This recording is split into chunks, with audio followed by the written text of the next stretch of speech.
Hey guys, tonight we're stepping into one of the most quietly enormous performances in American domestic history, the 1950s Sunday dinner. Not a casual lunch, not a quick bite before the game. A full production, with a tablecloth that had been ironed, china that hadn't touched a Tuesday in its life, and a woman in a kitchen that was legally a sauna by noon. If you're new here, take a moment to like the video and subscribe, but only if you genuinely enjoy drifting off to mildly disturbing, deeply factual history.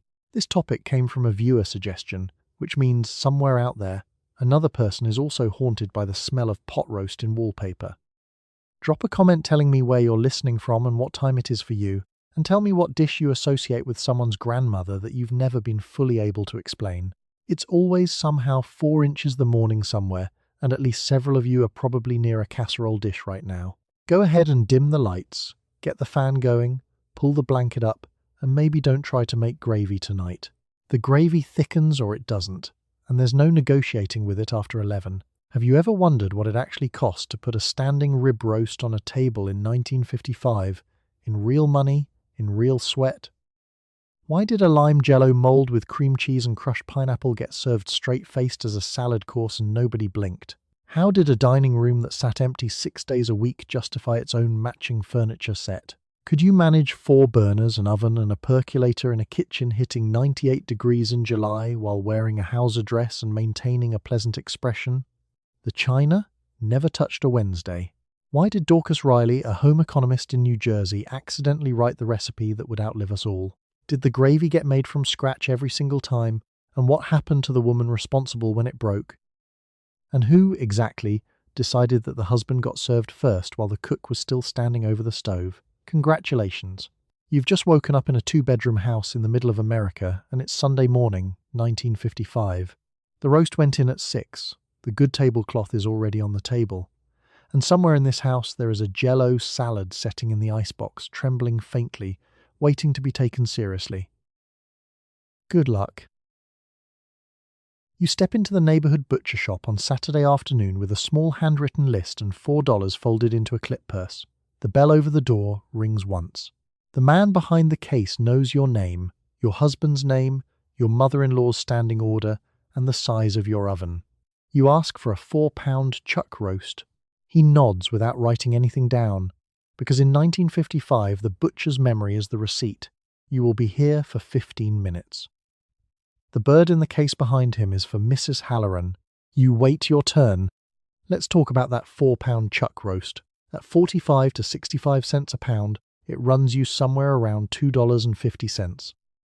The whole meal, roast, potatoes, a can of green beans, a packet of Lipton onion soup mix, a can of Campbell's tomato soup, comes to maybe $3.50 total. That is roughly a third of what your husband brings home in a single day for a meal that will take you the better part of 2 days to produce. The math is correct. Nobody mentions the math. The butcher, whose name is Mr. Polanski, wraps the roast in white paper with the focused ceremony of a man who considers this a performance. He folds the corners twice, creases them flat, and tapes the seam with a small piece of brown tape he tears off with his teeth. He hands it to you over the case. The package is cold and dense and slightly damp through the paper. You put it in your canvas bag next to the celery. Behind him, in the glass case, sits the other option. A standing rib roast at $1.10 to $1.35 per pound. 4 ribs, which is what you'd need, comes to somewhere between $8 and $12, which is basically a car payment, except at the end of it you have gravy instead of a car. Your neighbor Helen serves standing rib roast once a month. Helen is calm, organized, and unbearably consistent. You have noted this about Helen. The rib roast stays in the case. You stay on the chuck side of the counter. The chuck roast is the democratic choice. It costs less, it forgives more, and it cooks itself tender across 4 unsupervised hours in a 300-degree oven while you do everything else the day requires. You ask Mr. Polanski if the chicken is fresh. He looks at you the way the chicken would, if it could. He says yes. You don't buy the chicken today. That's for next week. When your sister is coming and you want something faster and the 3-pound fryer at 43 cents a pound feels like mercy. Today is a pot roast day. You've decided. On the counter near the register, there's a handwritten sign for bone-in ham, which Hormel now also sells in a can. fully cooked, requiring nothing more than a glaze and 30 minutes in the oven. The sign has been there for 3 weeks. Mr. Polanski does not endorse the canned ham directly. He has just placed the sign near the register where you will see it while you are paying. This is his version of a soft pitch. The ham stays in the case. You pay. You get 11 cents change. The bell rings again as you push back through the door, the white package cold against your side. Tomorrow morning, you'll be at church. Tomorrow afternoon, you'll be at the stove. Tonight, the roast goes into the refrigerator, and the refrigerator hums its flat, satisfied hum, and the house smells like nothing yet. You stand in your kitchen on Saturday evening tearing a day-old loaf of white bread into a yellow Pyrex bowl. The crusts go in, the soft middles go in. Tomorrow's stuffing requires the bread to be exactly this stale and no staler, which is a fact you learned from your mother and did not write down. You measure butter against the side of the wax wrapper. You chop celery into pieces small enough to disappear inside a chicken. The clock above the stove reads 8:47 p.m. You are not finished yet. Saturday night is the beginning of Sunday's labour, which is a different thing entirely from the end of the week. The onions need dicing. The potatoes need peeling. The good tablecloth is already soaking in the sink because last Sunday's gravy left a shadow along the left edge that you've been thinking about for 6 days. You fish it out, wring it with both hands, and drape it over the drying rack where it will spend the night getting flat enough to iron in the morning before church. The ironing is also before church. Your recipe card for the pot roast lives in a small wooden box next to the percolator. It's not a card, technically. It's an index card with a water ring on the corner and 4 lines in pencil. Chuck roast, Campbell's tomato soup, Lipton onion soup mix, 1 cup water. The rest, the timing, the heat, the moment when the lid comes off to let it brown, that part didn't make the card. That part is in your hands. Eleanor Marsh of Evanston, Illinois wrote hers down the same way in 1957 and called it Company Pot Roast. And company is doing a lot of work in that phrase. The stuffing bowl sits on the counter and waits. You add a splash of chicken broth, a pinch of sage, and an amount of salt you could not defend in a courtroom. The bread absorbs it slowly, the way bread does, pulling the broth in along the torn edges and refusing to look any wetter on the outside than it did a minute ago. You cover the bowl with a dish towel and slide it to the back of the counter where it will sit overnight, staling a little more, becoming exactly what it needs to be by 8 in the morning. You've done this every Sunday for 11 years. The bread knows the routine. You wipe down the counter. The Sunday drama is the carving and the gravy boat, silver, mismatched, theatrical. The Saturday work is the quiet, uncelebrated logistics of a meal that won't happen for another 14 hours. Your mother-in-law once described your pot roast as moist, which you chose to interpret as a compliment. The children are in bed. Your husband is in the living room with a console phonograph playing something soft, Perry Como, probably, the record the size of a small planet. The sound drifts into the kitchen while you wash the cutting board and check the roasting pan for spots and pull the good china down from the upper cabinet to wipe each piece with a dish towel. The china is Noritake. It came out of a box in 1948 as a wedding gift and has touched a weekday meal exactly 0 times since. You hold a dinner plate up to the overhead light and look for chips along the rim the way a jeweler looks for flaws. There aren't any. There never are. You put it back carefully, like it costs money, which it did. By 9:30 the celery is done, the onions are done, the tablecloth is on the rack, the china is wiped, and the bread is covered in its bowl. You dry your hands on a dish towel that has a rooster on it. The rooster is faded, slightly crusty, and quietly judgmental. The kitchen smells like onion and sage and faintly of the dish soap you use, which comes in a yellow bottle with a duck. You will be back in this kitchen at 6:45 tomorrow morning to start the roast before everyone wakes up. The duck doesn't comment on any of this. Your alarm rings at 6 and you do not press the snooze, because there is no snooze, only the bell and the obligation. You are downstairs in a housecoat by 6:05. The oven, an O'Keefe and Merritt with a clock you have never trusted, is lit by 6:12. By 6:20, the standing rib roast, seasoned last night, rested overnight, now at room temperature, slides onto the middle rack and the door closes. The roast will be in there for 4 hours. So will your morning. The smell starts within 20 minutes. Not the finished smell, not the deep browned fat smell you're working toward, just the first warm signal, like the house is clearing its throat. By 7, it's something more serious. Fat rendering against the pan. Bone heating from the inside out, a warmth that is mineral, faintly bloody, and entirely unapologetic, pushing past the kitchen and into the hallway. The curtains will carry it for 3 days. You know this. Let's talk about the standing rib roast. It's not a roast, it's a statement. At $1.10 to $1.35 a pound in 1955, a 4-rib roast runs you close to $10, roughly $100 in today's terms, and you've committed to it the way you'd commit to a load-bearing wall. It doesn't go back in the box if something goes wrong. There is no backup plan. The roast is the plan. This is where the percolator enters. Tap. You fill it, set it on the back burner, and it begins its particular project of destroying coffee through enthusiasm. The percolator works by pumping already brewed coffee up through a tube and over the grounds again and again, like it's trying to correct something. By 9 o'clock, the coffee is bitter in a way that has its own character. By 11, it's a decision.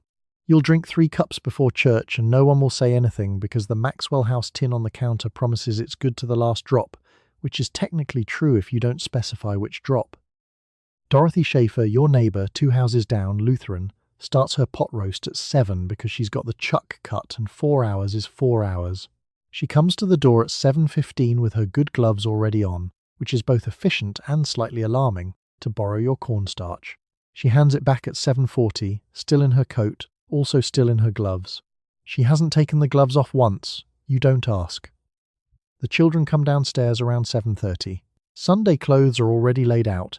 This was Saturday's last task, after the tablecloth, before you slept. The clothes are examined, rejected on technical grounds, the collar, a wrinkle, the buttons, and restored to authority by you, wordlessly, using a damp cloth and something close to willpower. They eat toast. They do not ask about the roast. They know the roast is not for them in any participatory sense. It will become theirs at 1 o'clock, portioned and plated, but right now it belongs to the oven, and the oven belongs to the day. By 8:30 you're dressed for church. Apron off, coat on. The oven temperature is set and verified. You've turned it twice, once because you thought you'd set it wrong, once because you knew you hadn't but needed to check. It's 325. It was always 325. The roast does not need you for the next 2 hours. This is the closest thing your morning has to a vacation. Church runs until 10:45, sometimes 11 if there's a baptism, which there occasionally is in spring, which is also the worst time for it because the roast has been going since 6:20 and nobody warned the calendar. You sing 2 hymns, you know, and one you mostly hum. From the open back door of the church you can hear the bell from the Lutheran church 4 blocks over letting out at the same minute, and the Catholic bell 3 streets the other way, all of them releasing at once into the same Sunday afternoon. The parking lot empties by 11. You are home by 11:15. The smell hits you before you reach the porch. The roast at 11:15 looks nothing like it did at 6:20. The outside has tightened and darkened to something close to mahogany. The fat cap has rendered partially down and is pooling in the bottom of the pan with the drippings. The drippings that will become the gravy, which is still an hour away but already present in potential, which is how gravy works. The whole kitchen is at roughly 85 degrees. It's April. You take off your coat. You go upstairs to put on your good dress at 7:30, and the roast is still in the oven, which means you are getting dressed downwind of a chemical reaction you cannot supervise. The dress is wool. The slip is nylon. The girdle is reinforced. You fasten stockings to the garter belt with hands that smell faintly of onion and lard because you did not wash twice. You apply lipstick in the bathroom mirror while listening for any change in the oven's hum. None comes. You proceed to your hat. The hat is not optional. Your congregation has views about bare heads, and your mother-in-law sits 2 pews back and can see the back of your head from there. The hat pins. The hat sits. The hat does not move for the next 3 hours and will leave a faint red pressure line across your forehead that you will be wearing when you carve the bird. You don't think about this. You pin it in place and decide it's fine. Downstairs, your husband is ready. He has been ready for 11 minutes. He's wearing a tie he'll remove by 12:45 and a look that is patient, blameless, and quietly hungry, suggesting he has never once considered where the roast came from. Your son Tommy is standing by the door in his good pants, which he's already managed to crease wrong. Your daughter has announced she can't find one of her white gloves and is making this everyone's problem. The glove is behind the phonograph. Nobody knows this yet. Let's talk about the phonograph. It's not small. It's a console model, walnut veneer, 4 legs, the footprint of a small casket, and right now it's playing Nat King Cole at a volume appropriate for a room that doesn't have company in it yet. The phonograph sits in the living room 6 days a week doing nothing in particular, and on Sunday mornings it plays something with strings while the house smells like rendered fat and everyone argues quietly about the glove. You check the oven before you leave. The roast is darkening correctly on the outside. The drippings are pooling at the bottom of the pan, dark enough now that any minute over and the bottom layer will start to scorch. You set the dial to low. The oven accepts your decision without comment, though it reserves the right to run hot. It always reserves the right to run hot. Church takes approximately 1 hour and 40 minutes, depending on whether the pastor has recently read something that excited him. Today he has. You sit in your good dress, in your hat, wearing the faint ghost smell of lard on your hands, thinking about the drippings. The pew is hard. Tommy is folding his bulletin into something structural. The sermon makes a lengthy argument. You follow along and also calculate, in a parallel mental column, whether the roast needs to come out before or after you make the potatoes. Before. Definitely before. It needs to rest. By 11:15 you're back in the kitchen, hat removed, dress still on because there's no time to change and no reason to pretend this is anything other than what it is. The kitchen is already at 85 degrees and committed to climbing. Margaret Fenwick told you last spring that she cooked Sunday dinner in a housecoat once, and her mother-in-law spotted it through the screen door. You have never done this. You're not sure if that's discipline or stubbornness. Probably both. The roast comes out. It needs 20 minutes to rest, which means 20 minutes to make gravy, reheat rolls, and locate the gravy boat. Silver, dull, overdue for polish, that's been at the back of the cabinet since Easter. You find it. You rinse it. You do not have time to polish it. It goes on the table slightly dull, and the table doesn't complain. Your daughter finds the glove. It was behind the phonograph. You sit in the third pew from the back at 9 o'clock Methodist service with your hat angled correctly and your hymnal open to page 142. The minister is on the Beatitudes again. You are, technically, also on the Beatitudes. But behind the Beatitudes, in a smaller chamber of your attention, a stopwatch is running. The roast went in at 6:20. The roast needs to come out at 10:30. The service ends, in a good week, at 10:15. There is no slack in this schedule. You sing the doxology on time. The children are seated to your left in descending order of height, which also happens to be descending order of their ability to cause a scene. They sit upright, faintly pious, and suspiciously well behaved. The youngest has already lost one glove. Your husband is at the end of the pew looking serene in the way men look serene when they are not running a parallel logistics operation in their heads. He isn't. He's actually just listening to the sermon. This is genuinely baffling to you. Let's talk about the handshake line. It exists in every denomination and it exists specifically to threaten the roast. The minister stands at the door and he wants to talk, which is his right, because this is his building and it is Sunday and that is the contract. Miss us. Holloway ahead of you is describing something that happened to her sister-in-law in Akron. Reverend Tillman is nodding with the patience of a man who has nowhere to be. He does not have a roast. He has nowhere to be. You have exactly 14 minutes and a car that takes 45 seconds to warm up. You smile. You shake the hand. You are already in the car. The drive home has a tempo. Your husband takes the route he always takes, which is 2 minutes longer than your route, and he takes it because he has never once in his life thought about the roast during church. You don't say this. You say, "That was a nice sermon." He says it was. You pass the A and P. It's closed on Sunday, which means any ingredient you forgot yesterday is simply not coming. The A and P has no sympathy for Sunday. It is closed on Sunday the way a judge is closed on Sunday, completely and without appeal. You're home by 10:52. The house smells like it promised it would, deep, fatty, faintly mineral, the kind of warmth you walk into rather than approach. The children peel off toward the living room like they're dissolving. Your husband settles into his chair and opens the newspaper, which is a separate newspaper from the one he read this morning, because it is Sunday and there are two. You are already in the kitchen with your good dress still on, because there isn't time to change, and the oven mitt is already on your hand, and the roast needs another look. A neighbour, Margaret Fenwick, is coming at 12:30 with her husband Howard, who will stand in the doorway to the kitchen and offer to help and then not help. Howard has offered to help every Sunday he has visited for 4 years. He has helped 0 times. This is not a criticism of Howard. This is just Howard's relationship with the concept of helping. He offers. The offer is the help. He and your husband will be in the living room with the newspaper sections divided between them like a small, peaceful territorial negotiation. This is where the timer in your head does its real work. The roast comes out and rests under foil. The potatoes went on at 10:45. You put them on before church, low, because you knew.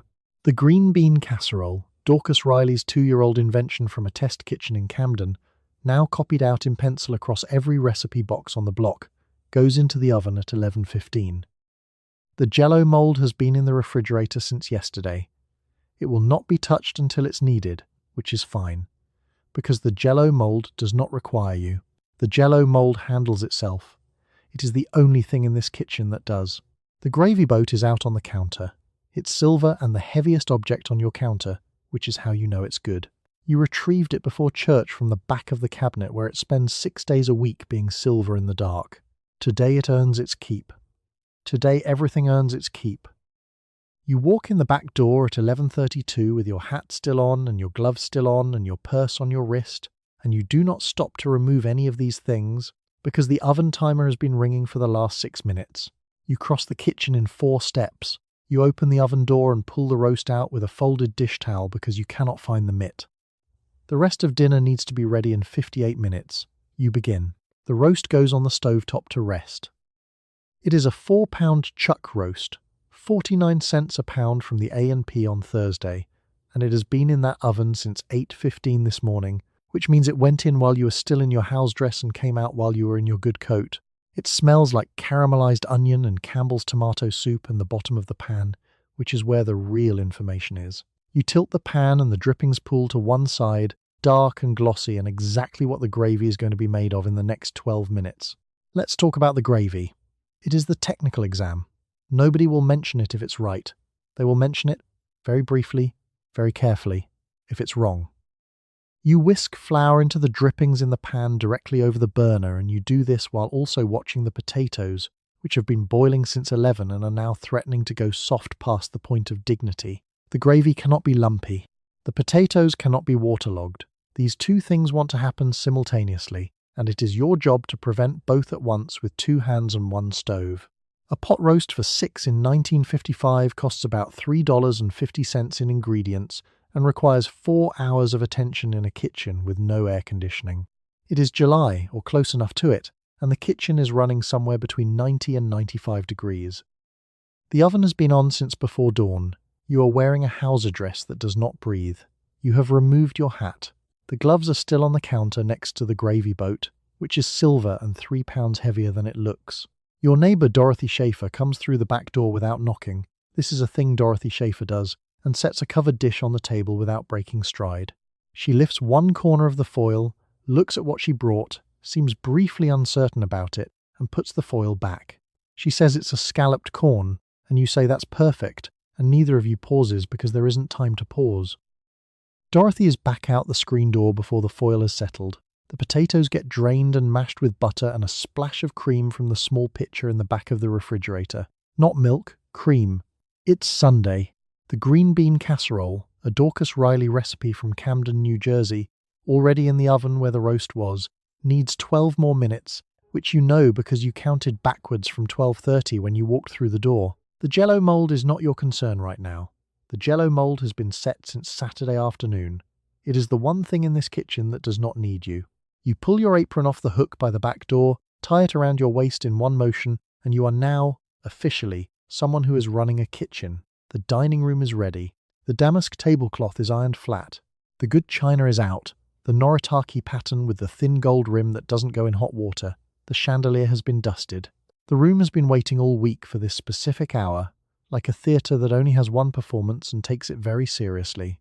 The roast will be sliced at 12:25. Your husband will be served first. The gravy is almost right. You open the glass-fronted cabinet in the dining room and reach for the Noritake progression dinner plates, 12 of them stacked with a paper napkin between each one. They have not touched a meal since last Sunday. They will not touch one again until next Sunday. You carry them to the dining room table two at a time because the cabinet is across the hall and the rug is thick. You count as you go. You set out 10 places. The 11th plate stays in the kitchen, just in case. The Noritake has been in the cabinet since 1951, when your mother-in-law presented it in a box wrapped in department store tissue paper, as though she were handing over a small nation. It is cream-coloured with a gold rim and a pattern of small stylized leaves that means nothing in particular but photographs beautifully. It has never seen a Tuesday. On weekdays, the family eats off Melmac, a kind of industrial plastic in sage green that could survive a fall from a reasonable height and has. The Melmac doesn't care. The Noritake cares very much. Let's talk about the tablecloth. It's damask. Ivory damask, ironed flat on Saturday afternoon until the weave lay down completely smooth, which took 40 minutes and one burn on the back of your left hand that you have stopped mentioning. You unfold it now, and it settles onto the table with a soft, decisive sound. By 1:15 it will have a gravy mark near the centre and a ring from the creamer that no amount of club soda will fully correct. You know this. You iron it anyway. The silver gravy boat comes out of the buffet drawer. It matches nothing else in the room. It's from a different set. A wedding gift from someone whose last name you've half forgotten, but it sits on its little matching plate and it looks intentional enough that no one has ever asked. You fill it at the last possible moment so the gravy doesn't skin. Fill it too early and a film closes over the spout while you're still in the kitchen, and the first pour at the table comes out in a single embarrassed clump. Martha Fessenden, your husband's aunt, arrives at 11:50 and seats herself in the chair closest to the window before being asked, which is the chair you had mentally assigned to your sister-in-law Carol. Martha does this every week. You reroute Carol to the chair by the buffet without explaining why. Carol accepts this. Martha pats the tablecloth approvingly, running her thumb along the ironed edge, then says nothing. This is her highest compliment. The glasses go out next. Everyday glasses are in the kitchen. Those are juice glasses, short and thick, 4 for $1 at Woolworths. Sunday glasses are stems. Not crystal exactly, but something that passes for crystal under a chandelier, which is the primary function of the chandelier. The chandelier gets wiped twice a year, once before Thanksgiving and once in May, for reasons that have never been formally discussed but are understood by everyone. It hangs over the centre of the table like a small, dim ambition. The children's places get flatware set at an angle because one of them will knock a fork off within 4 minutes of sitting down, and it is better to have it close to the edge where it falls predictably. You have done the math on this. You have done the math on everything in this room, where each person sits relative to the serving dishes. Who needs the butter closer? Which uncle talks with his hands and therefore cannot be near the gravy? The dining room looks like a stage set because it is one. Every chair, every fork, every glass has been moved into position since Saturday morning. Your husband will sit at the head of the table, closest to the kitchen door, so the plates travel the shortest distance to him first. This is not a rule written anywhere. It is simply the order of things, as fixed as the chandelier's twice-annual cleaning schedule. The roast will come to him. The gravy will come to him. The breast of the chicken, on weeks with chicken, comes to him. The children sit along the side, smaller portioned and largely quiet, which is the correct configuration for children at a Sunday table and requires no explanation. You set the last fork, step back, and look at the table. The damask is flat. The Noritake is even. The gravy boat is in position. Nat King Cole is moving through the living room from the console phonograph, which is the size of a piece of furniture because it is a piece of furniture. The room is ready. The room has been ready, in some form, since 1951. It waits very patiently for its 2 hours. You shake out the white damask tablecloth across the dining room table and the room smells, briefly, of starch and the inside of the linen closet. The cloth was ironed on Friday and folded with a paper layer between every crease. It will be stained by 1:15. You know this. The tablecloth knows this.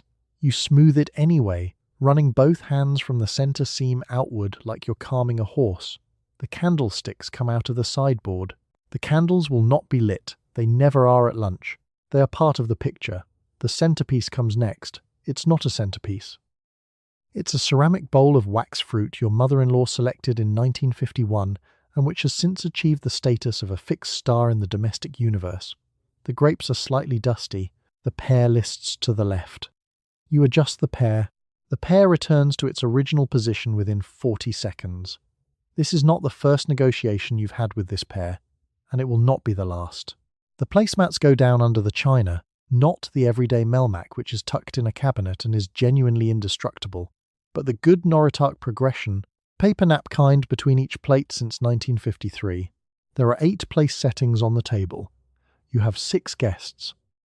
2 settings exist in case of catastrophe, the definition of which you've left deliberately vague. Better Homes and Gardens recommends this. You were not going to argue with Better Homes and Gardens. Now the silver gravy boat comes out. It belongs to a category of objects you own but haven't yet decided you've earned.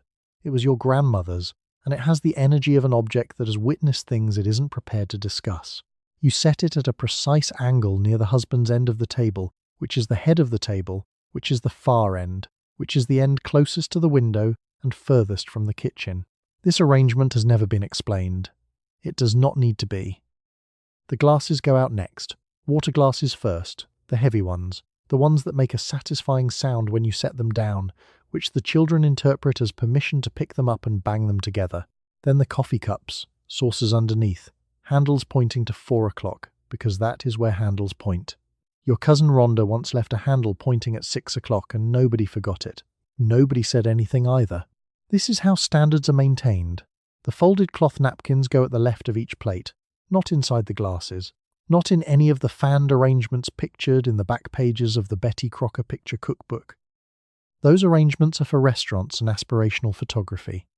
Yours are rectangles, crisp, laundered, ironed flat.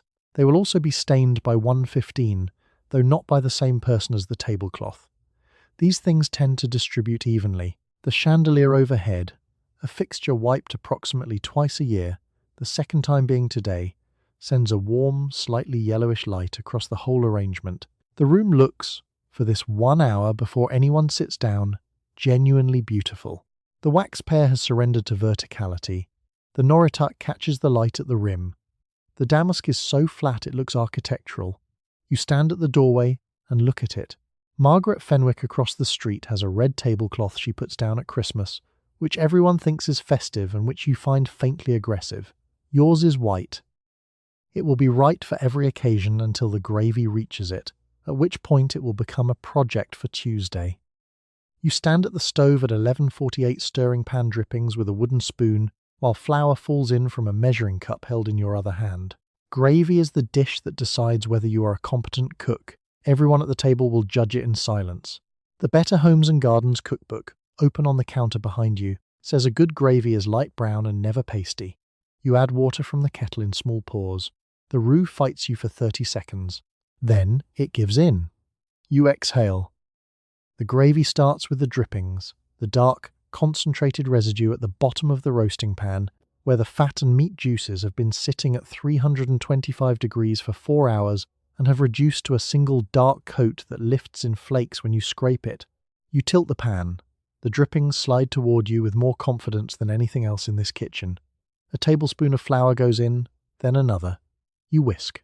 The roux seizes up, briefly theatrical about the whole thing, then relaxes into something smooth and deeply brown that smells like the inside of the house itself. Mineral, fatty, slightly caramelized. The kettle water goes in a little at a time. The gravy either comes together now or it doesn't. This is where the silence in the next room becomes audible. Audrey Hoskins, your neighbour who was here last month for a roast chicken, made her gravy too thin. You know this because her husband mentioned it once and never again, and everyone at the table heard it. You add half a teaspoon of salt and taste it off the back of the spoon. The silver gravy boat is waiting on the counter. It matches nothing. Not the china, not the flatware, not the tablecloth. It's about to drip on. It came from your mother, who got it from her mother, and its provenance is the only reason it hasn't been quietly replaced by something from Woolworths. You ladle the gravy in. It fills the boat with a soft, self-satisfied sound.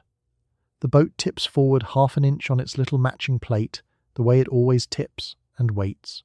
Now, there is a protocol for the gravy. It goes on the table after the roast is carved, before the children sit down, which happens in that order, because the children cannot be trusted near a full gravy boat, and everyone has made peace with that fact.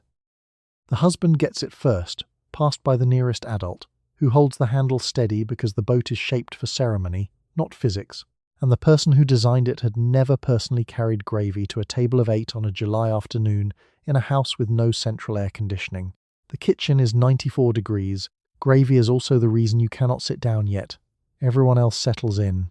You hear the chair legs scrape. You hear Nat King Cole from the phonograph in the living room, still going, nobody having thought to lift the needle. The roast is resting on the cutting board. The mashed potatoes are in the serving bowl with a pat of butter melting into them, and you are still standing at the stove, watching the gravy, making sure it doesn't skin over before it reaches the table. A good gravy takes about 12 minutes. A bad gravy takes 12 minutes too, but announces itself differently, either thin and pale, running off the meat like water with ambitions, or thick and pasty, clinging to the spoon in a way that makes people suddenly very interested in their water glasses. The cookbook says strain it through a fine sieve for a formal dinner. You have a fine sieve, you use it every time. It lives in the cabinet above the refrigerator and requires a step stool. You step stool. You pour the strained gravy into the boat. You set the ladle on the saucer you placed there earlier for this exact purpose. You pick up the boat in both hands. You carry it to the dining room, where the table is set and the family is seated and the damask tablecloth is still clean, for approximately another 8 minutes. You drain the potatoes into the sink at 11:51, and the steam rises so fast your bangs lift. The potatoes go back in the pot. The masher comes out of the drawer. You begin pressing, and the rhythm is the rhythm of every Sunday since you were married, which is 6 years now. Whole milk goes in.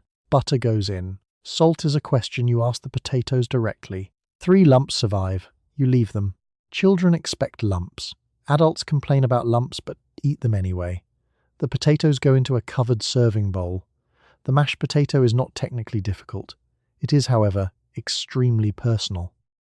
Your mother-in-law makes hers with cream and a hand mixer, which produces a consistency she calls elegant and you call wallpaper paste. Your neighbour Dorothy makes hers with sour cream, which is treated, in this zip code, with mild suspicion. You make yours with whole milk and butter, which is what the Better Homes and Gardens cookbook says, and the Better Homes and Gardens cookbook has never once apologised for anything. You trust it accordingly. The masher is not a tool, it's a relic. Yours has a wooden handle that's split at the top and a wire grid that flexes slightly more than it should, like it's tired. The grid is bent, fatigued, and quietly resentful. It came with the apartment and has been used every Sunday since, which means it has pressed something in the neighbourhood of 300 pounds of russet potatoes without complaint. You lean on it with your shoulder, not your wrist, and the grid flexes another 1/4 inch and then holds. The potatoes get cold faster than anything else on the table. This is a law of physics and also a personal insult. You cover the bowl with a plate because the lid went missing sometime in 1956 and was never discussed again. The plate is everyday ironstone, not the good china. The good china doesn't get deployed for kitchen work. The good china waits in the dining room sideboard like a small porcelain aristocracy, aware of its own importance, touched by no one until the moment the serving bowls come through the door. A standing rib roast gets to be the main event. Gravy gets to be the signature. Mashed potatoes get to be the thing nobody mentions unless they're wrong. Earl, your husband's brother, mentioned them last Easter. He said they were a little thin. He said it quietly, to his wife, but sound travels in a dining room with a low ceiling and no curtains on one wall. You heard. You filed it. Earl does not know you filed it. Earl is going to keep not knowing that for a very long time. Earl has, in fact, a knack for not knowing things. You carry the bowl to the sideboard and set it next to the green bean casserole and the creamed corn and the bread basket, and for a moment, the table looks like the photograph on page 47 of the Betty Crocker Picture Cookbook, which you have studied with the focused attention of someone preparing for an exam with real consequences. The damask tablecloth is still white. It's 11:58. You have approximately 17 minutes before someone reaches for the rolls. You open a can of Campbell's cream of mushroom soup with a wall-mounted opener that you have been meaning to replace since 1953. The soup glugs into a Pyrex baking dish. You add 2 cans of Del Monte green beans, drained but not rinsed. You stir with a fork. The recipe came off the back of the soup can last spring. The whole assembly takes 90 seconds and looks, for a moment, deeply unconvincing. You sprinkle French's French fried onions on top. The casserole becomes a dish. It goes into the lower oven. Dorcas Riley was a home economist at Campbell's, working out of Camden, New Jersey, in 1955, and she was trying to give housewives a fast use for cream of mushroom soup. She succeeded in a way that probably surprised her.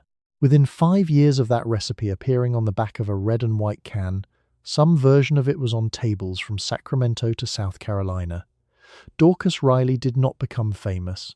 The casserole did. This is not unusual in the history of food. The dish itself is not complicated. That's partly the point. 2 cans, 1 bowl, 1 oven, 25 minutes. On a morning when you have also managed a roast, mashed potatoes, creamed corn, a Jell-O salad still trembling on the sideboard, and the ironing of a damask tablecloth, 25 minutes of unattended oven time is not a side dish. It is a small gift to yourself. The French fried onions on top brown while you're doing something else entirely. The casserole has the decency to finish itself. Now, the question of whether the green bean casserole is actually good is beside the point and always has been. What it is present. It is warm and it is ready, and it holds a position on the table between the mashed potatoes and the creamed corn, with a practiced confidence of something that was always going to be there. The green beans underneath have the structural integrity of good intentions. The soup, reduced by heat, holds them together. The onions on top are the only part of the dish that has any texture, and they know it. They are doing a lot of work for a fried onion. A woman named Barbara Kowalski in Dearborn, Michigan, adds a half teaspoon of soy sauce to hers and tells no one. Her sister-in-law uses frozen green beans and feels quietly superior about it, which the sister-in-law would dispute. Neither of them is wrong. Neither of them will budge. The casserole has been generating this kind of low-grade domestic disagreement since approximately 1957, which is part of how you know it has become real food. Of course, the casserole is not competing with the roast. Nothing is competing with the roast. The roast is what the meal is. The casserole is what surrounds the roast, making sure no one notices there are only 4 slices left, and the husband's brother is eyeing the plate. It performs a useful social function. It occupies the table. It occupies the serving spoon. It occupies the conversation for about 30 seconds while someone says, "Oh, you made the casserole," and someone else says, "Of course," and then everyone moves on. This is more than many dishes accomplish. The lower oven runs about 15 degrees hot, which you know and have compensated for since February, when the top layer scorched and your mother-in-law said nothing, which was worse than if she'd said something. You set a timer anyway. The timer is mechanical, mounted beside the stove, and it has a particular personality about the last 5 minutes. It stalls, considers, and then delivers its ring about 2 minutes late as though it has been thinking things over. You know this. You account for it. The casserole will be fine. You take the lime Jell-O ring out of the refrigerator at noon and dip the bottom of the copper mold into a basin of warm tap water for exactly 4 seconds. Any longer and the gelatin slumps. Any shorter and it refuses to leave the mold at all. You count 1 Mississippi, 2 Mississippi, 3 Mississippi, 4 Mississippi. You invert the mold over a glass plate. You tap the top 3 times with 2 fingers. The salad releases with a sound like a quiet kiss. Embedded cream cheese cubes wink at you from inside the green ring. This is a salad course, not a dessert, not a garnish, not a joke. Someone made in 1987 while cleaning out a recipe box. A legitimate salad course set on the table between the relish tray and the bread basket, which guests will navigate around with mild curiosity and then eat without comment. Lime Jell-O with cream cheese, crushed pineapple and sometimes shredded carrot. Presented straight-faced. Served with a silver spoon, consumed. The Jell-O salad isn't doing nothing here. General Foods' Jell-O brand cleared over $30 million in annual sales by 1956, which does not happen by accident. It happens because every cookbook, every women's magazine, and every Betty Crocker promotional pamphlet, and Betty Crocker, for the record, is a corporate persona invented by General Mills in 1921, a name on a recipe card with no kitchen behind it. Has spent a decade convincing you that the molded salad is modern, efficient, and impressive. The mold is copper, the plate is glass. The effect, from a distance, is architectural. Up close it wobbles. It has the structural confidence of something that knows it doesn't quite belong but has been invited anyway and is making the best of it. Marian Kaminsky, who has been doing this since 1949, carries her ring to the table with both hands an expression of absolute composure, the same expression she uses when the gravy separates. She sets it down without ceremony. Nobody says anything. This is how you know it has gone well. The texture is the challenge nobody discusses in polite company. The Jell-O salad is simultaneously cold and yielding, with the cream cheese cubes offering a firmer resistance mid-bite, like small surprised guests. The pineapple is sweet, the lime is a suggestion. The shredded carrot, when present, adds a note of ambition that the overall dish does not quite earn. And yet the plate comes back to the kitchen with most of it gone, so clearly something is happening that the vocabulary of 1955 doesn't fully have words for. Now, the plating matters. You have chilled the glass plate in advance. You have patted the top of the ring with a paper towel to catch the condensation that beads up immediately when gelatin meets air. There's a ring of iceberg lettuce underneath. The lettuce is not structural, it's decorative, like landscaping around a building nobody's allowed to enter. You could skip the lettuce. You will not skip the lettuce. Of course, the copper mold itself is doing social work. It signals preparation. It signals overnight refrigeration. It signals that you did not simply open something and pour it into a bowl, even though you essentially did exactly that, just with a step that requires counting to 4 and a quiet prayer. The whole operation takes maybe 7 minutes of active labour, spread across 18 hours of passive refrigeration, and arrives at the table looking as though it required considerably more of both. The children will not eat it. You already know this. The children sit at their end of the table, small-portioned and largely quiet, and they will move the Jell-O ring around the plate in slow circles until someone gives them permission to stop. This is not a problem you are solving today. Today the salad has unmolded cleanly. It is sitting on its plate catching the light from the chandelier, wiped twice a year, currently not one of those times, and it is, in its way, perfect. It is green, glossy, and quietly menacing. Your husband stands at the head of the dining room table at 12:28, holding a carving knife he sharpens twice a year. The roast sits on a platter in front of him like a defendant. He has cooked nothing today. He will cut, plate, and distribute, and this is considered his contribution. You watch from the doorway with a serving spoon in one hand and a kitchen towel in the other. He saws once, finds the grain, and adjusts. The first slice falls cleanly. He looks at you across the room. You nod. The carving is a performance. Your father-in-law carves the same way, and his father before him, and the gesture carries a kind of inherited gravity that has nothing to do with technique. Your husband does not know where the grain runs on a chuck roast versus a rib roast. The knife knows. He's figured out over time to follow what the meat tells him, which is the same way he approaches most things that require sustained attention. The knife lives in a wooden block on the counter, 11 months a year, ceremonially sharpened before Thanksgiving and then forgotten until a Sunday when something important is coming out of the oven.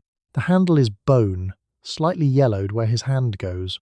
Your husband holds it correctly. He has always held it correctly. The serving order is not accidental. He plates himself first, then his father if Grandpa Detman is at the table, then you. Not because you are third, but because you're still moving between the kitchen and the dining room, and your plate will sit cooling for another 8 minutes while you ferry the mashed potatoes. The children receive what's left after the breast meat is spoken for. Your oldest daughter, Joan, aged 11, gets a thigh and doesn't say anything about it. She has learned not to say anything about it. This is also considered an education. The roast is a standing rib, which means this is a good Sunday. A standing rib in 1955 runs $1.10 to $1.35 per pound, and a roast for 6 people is somewhere between $8 and $12 before the vegetables, which is roughly what some families spend on groceries for the whole week. It's a flex. The roast on the platter, the good china underneath it, the silver gravy boat polished Thursday and already slightly tarnished by Sunday morning, all of it is doing work that has nothing to do with hunger. Meanwhile, the gravy boat is your work. A good gravy requires the drippings, deglazed with stock or a splash of water, the fond scraped loose from the pan while your husband is being admired in the next room. You make a roux. You whisk. A gravy that breaks is a gravy people remember, not in a good way, and you have never once in 7 years served a gravy that breaks. This is not discussed. Neither is the fact that you started cooking at 7:30 this morning. Roger Hewitt, who lives 3 doors down and whose wife Arlene makes a pot roast every Sunday without exception, does not carve. He portions at the stove, brings plates to the table pre-served, and everyone in the neighborhood knows this about him. It is not held against him exactly. It is simply noted. Roger plates from the stove. This detail travels. Your husband sets the first plate at his own place. He sets the second in front of his mother, who is visiting from Dayton and who lifts it slightly, examines the slice, and sets it back down in a way that communicates volumes without producing a single word. He serves your plate third and slides it down the table toward your chair, which is still empty because you're in the kitchen with the green beans. The plate travels 6 inches and stops against the bread basket. It's waiting for you like something patient that has learned to wait. By the time you sit down, everyone else has had 2 bites. Your husband says grace, which he does every Sunday, and which he delivers with the measured confidence of a man who has never had to reheat his own dinner. The children are quiet. The chandelier, wiped twice a year, last cleaned in April, throws a soft yellow circle over the damask tablecloth. Nat King Cole has gone quiet on the console phonograph. The only sound is silverware and the faint hiss of something still finishing on the stove. You take your first bite. It's good. You walk to the bottom of the stairs at 12:29 and call your 2 children by their full first and middle names. They appear at the top of the stairs in church clothes that have been worn since 8 a.m., which means by now the shirts are untucked and the socks have slid. You send them back to fix both. Your mother-in-law, who is staying for the weekend and has been listening to a radio program in the front room since 11, stands up from her chair. The procession to the dining room begins. The seating order is not a mystery. Your husband takes the head of the table, the chair with the armrests, the only one with armrests, which was not an accident when your mother-in-law picked out the set at Ethan Allen in 1952. She takes the chair to his right, which she has taken every Sunday she has visited since 1952. You take the chair nearest the kitchen door. The children sit where they always sit, which is wherever leaves them within correction distance of at least one adult. The table itself is doing serious work. The damask tablecloth is ironed flat, pressed last night after the children were in bed, which took 40 minutes because the weave refused to lie down on the first pass and refused again on the second. It is white, formal, and structurally optimistic. The good china is out.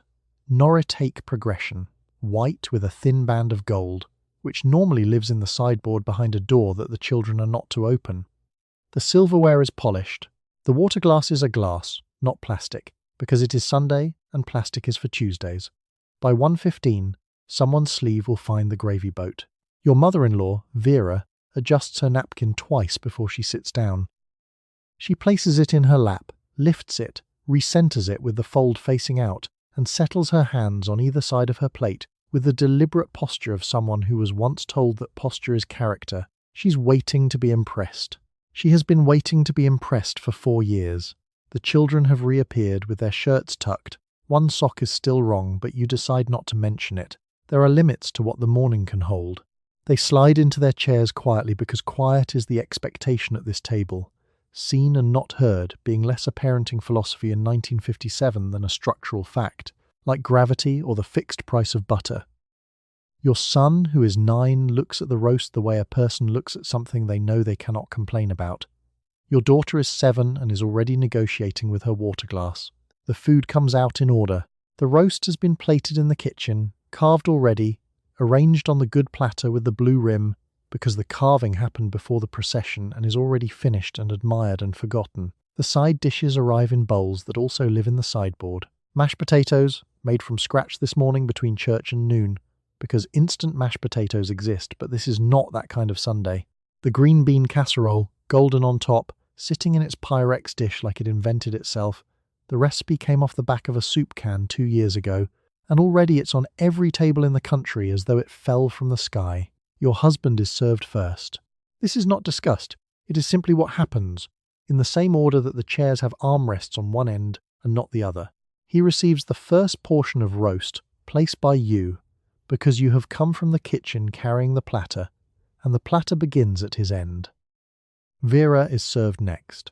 The children receive their plates last, with portions sized to what you've decided they'll actually eat, which is a calculation you perform in your head while standing at a sideboard in a room where the air has not moved since the front door closed at 11:15, and the wallpaper at the back of the buffet has gone soft under your palm. Nat King Cole has stopped. The console phonograph in the living room ran out of record side B sometime between when you called the children and when Vera adjusted her napkin. Nobody has gotten up to turn it over. The dining room is quiet except for the sound of serving spoons and someone's chair scraping slightly on the floor, and then your husband says something about the roast, something approving, short. He doesn't elaborate. The sentence hangs in the air over the damask tablecloth for a moment. Then Vera says she finds it a little well done, and everyone continues eating. Your husband sits down at the head of the table at 12:31, and the rest of the family arranges itself around him without anyone being told where to sit. He receives his plate first. He receives the largest slice of roast. He receives the end cut, which is the most cooked, because that is what he prefers. You do not sit down yet. You are bringing the gravy boat from the kitchen with both hands. By the time you reach your chair at the foot of the table, everyone else's plate is already full. The gravy boat is silver and was not your idea. It came with your mother-in-law's dining set in 1948, and it's been Vera's primary contribution to this meal ever since. The boat, not the gravy. The gravy is yours. You made it in the roasting pan on the stovetop while someone was asking you a question through the kitchen door, whisking the drippings into flour into broth with one hand while nodding at whatever the answer was. The gravy boat holds roughly 3 cups. It will not be enough. The children sit in the 2 chairs nearest the wall, small portioned and largely quiet, because Sunday dinner is a table where children are seen and not heard, and also not served the dark meat until the adults have had a first pass at the platter. They are upright, attentive, and visibly underfed by design. Your son, Tommy, age 9, has been staring at the mashed potatoes for 4 minutes without touching them, which means either he doesn't want them or he is conducting a small, private experiment on everyone's patience. Both are plausible. He eats when your husband picks up his fork. That is the signal. It has always been the signal. Vera is served second, to the right of your husband, which is the position of honor at a table that only has one position of honor. She receives the second largest portion and makes a small sound that conveys appreciation, while also suggesting she would have done the roast slightly differently. She does not say this out loud. She doesn't have to. The sound does the work for her.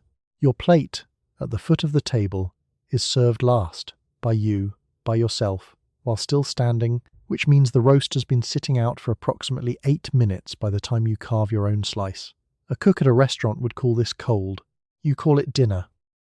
You sit down with the posture of a person who has been awake since 6:30 and would like very much for nothing else to go wrong in the next 45 minutes. The conversation opens with your husband. He describes something from work, or from the drive to church, or from the newspaper this morning. The children nod. Offers a related opinion. You pass the green bean casserole to whoever reaches for it first.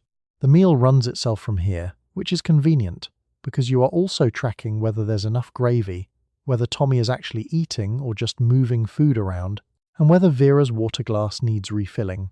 Running the table and sitting at the table are 2 different jobs. You are doing both simultaneously from the chair closest to the kitchen door, which is not an accident. Your husband didn't ask to be served first. The children didn't ask to eat in silence. Vera didn't ask to be seated to the right. It simply organized itself, the way water finds the low point in a room, efficiently and without comment. The gravy boat makes its second pass around the table. It comes back empty. Your husband clears his throat at 12:33 and the table goes quiet. Your son, who is 7, folds his hands and squeezes his eyes closed so tightly his cheeks bunch up. Your daughter, who is 9, peeks. Your mother-in-law's lips move along with the grace because she has been hearing the same one for 41 years, since her own husband first spoke it in 1914 in a different state. The roast steams between you. Nobody touches a fork. The grace is 22 seconds long. At the end, everyone says amen at slightly different times. The 22 seconds matter. Sunday dinner wasn't scheduled around a meal. It was scheduled around a service. You were at 11 o'clock. You were home by 12:15. The roast has been in since 9. The timing is not an accident. The grace is the hinge the whole morning swings on. 22 seconds. The church bell still ringing somewhere in the back of your head. The roast cooling at the head of the table. The table itself is on display. The damask tablecloth came out this morning, ironed flat, white as a fresh invoice. It is crisp, neutral, and quietly optimistic. By 1:15 it will have a gravy spot near your mother-in-law's setting. The good china is Noritake, the pattern Raymond's mother chose in 1949 and has never fully approved of since. It doesn't touch a weekday. On weekdays, you eat off Melmac, which is a kind of optimistic plastic that could survive being dropped, thrown, or launched into a hedge and emerge without comment. The Norotake cannot survive any of those things, which is exactly the point. Margaret Fenwick, who is seated to Raymond's right today, once dropped a Noritake gravy boat in her own kitchen and stood there for 4 minutes deciding what she was allowed to feel about it. She decided nothing. She swept it up and set the table with the backup pieces from the hutch, and nobody at that Sunday dinner ever knew. Margaret is that kind of person. The hutch has a glass front and a small brass latch that sticks in humid weather.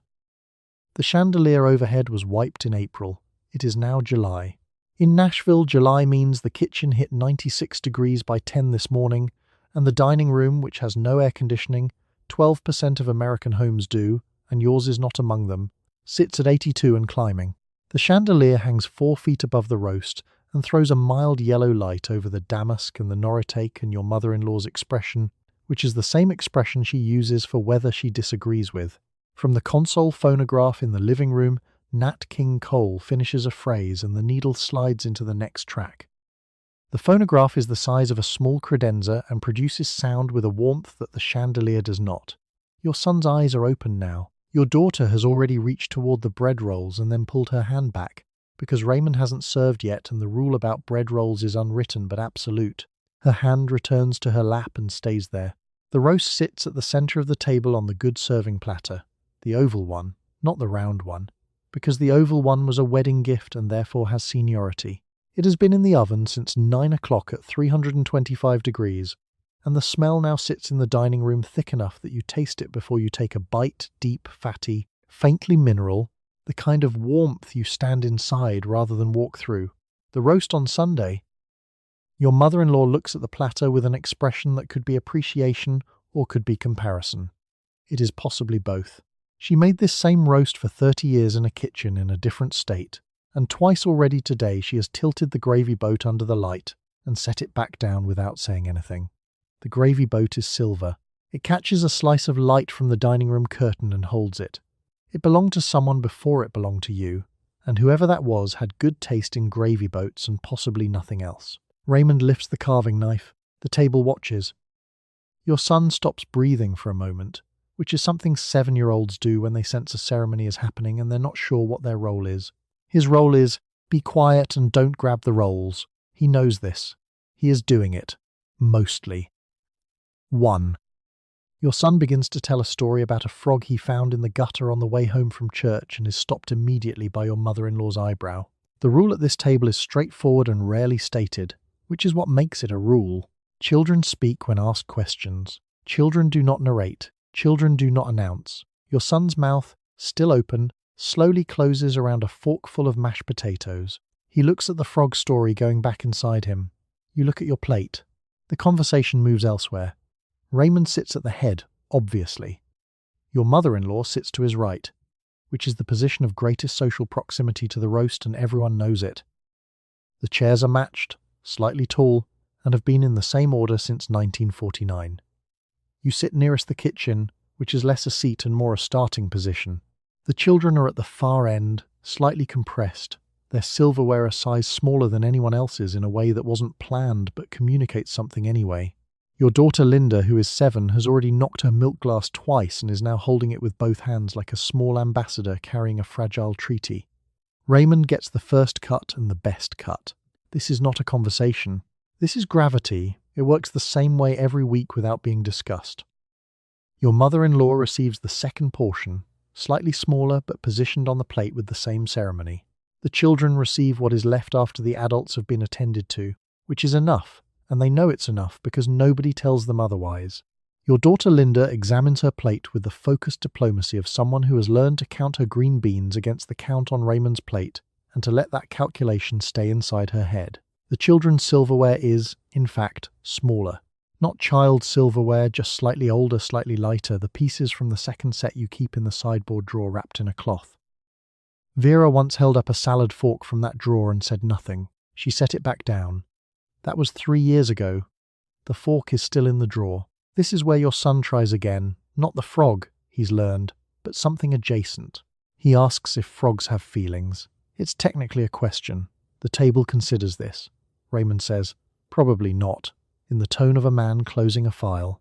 Your son accepts this with the gravity of someone who was not actually asking about frogs. He chews.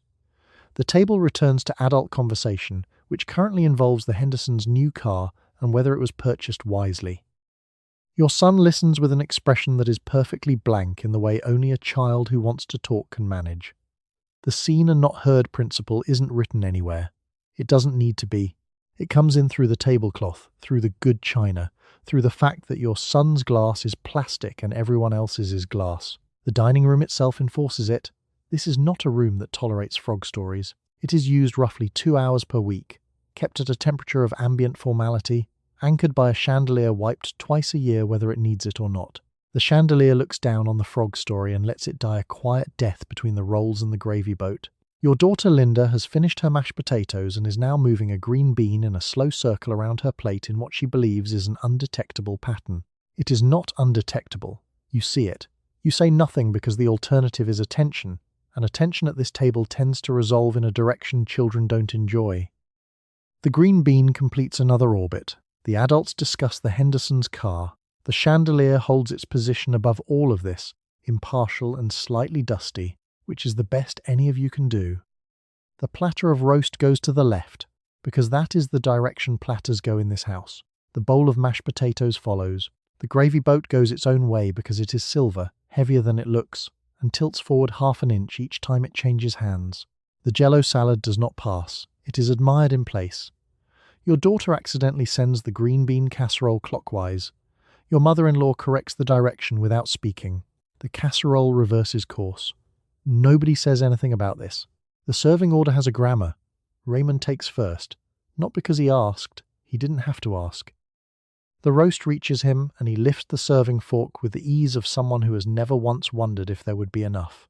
He takes the end cut, which is his, which has always been his, which will continue to be his for as long as there is a roast and a table and a sundae. The children watch this transaction with the focused attention of people who understand their position in the queue. The gravy arrives in the silver boat, the boat that came from Raymond's aunt and has a hairline crack near the handle that everyone pretends isn't there. Margaret Fenwick, seated to Raymond's right, receives it second and tips it with the practiced confidence of a woman who has poured from that specific boat for 11 years and knows exactly where the crack makes it want to drip. She doesn't let it drip. She never lets it drip. This is one of the things she is known for at this table, and she knows it, and she tips the boat like she's signing her name. The passing continues down by seniority, more or less, in a sequence that isn't written anywhere but is violated at everyone's peril. The green bean casserole, Dorcas Riley's 3-ingredient invention from a 1955 Campbell's test kitchen in Camden, now copied out in handwriting across the neighbourhood, makes its clockwise attempt and is silently corrected and continues counterclockwise to the far end, where your youngest receives it last and takes less than he wanted, because the casserole is not deep and the table is long, and mathematics applies to everyone equally on Sunday. The Jell-O salad does not move. It's lime. There's cream cheese suspended inside it, and crushed pineapple, and something that might be shredded carrot, presented in a cut glass mould that was unmoulded this morning and is holding its shape with a kind of dignified determination, like a building that knows it's made of gelatin but has decided to carry on regardless. It doesn't pass because passing it risks everything, so it sits. You serve it in place, working around the table with a spoon, and each person receives a slice as though this is a completely normal thing to receive, which in 1955 it is. The bread basket moves freely because bread is not political. The butter dish follows, and your son Tom reaches past his sister for it, and your mother-in-law watches this reach the way a wildlife photographer watches a species behaving correctly. Tom does not reach again. He will ask for the butter from now on. He has learned something today without being told anything today. By the time everything has completed its circuit, you've stood up twice, once to bring the rolls from the oven, once to retrieve the extra gravy from the stove because the first boat wasn't enough and you knew it wouldn't be enough and you made extra anyway, which is the domestic equivalent of being right about something and still having to go get it yourself. The chair nearest the kitchen is yours. It has always been yours. It's a very convenient chair. You sit at the foot of the table with a half-eaten plate and try to remember the last sentence anyone said. The conversation lives in a narrow corridor. The minister's sermon? Yes. The minister's wife's hat? Briefly. The weather? but not in any detail. Your husband's office, but only in approved categories. Money, no. Politics, only one side of one issue, only briefly. Your mother-in-law sets down her fork and adjusts the salt cellar half an inch to the right. Anything from the radio that involves a homicide? Absolutely not. Your mother-in-law mentions a casserole she saw in a magazine.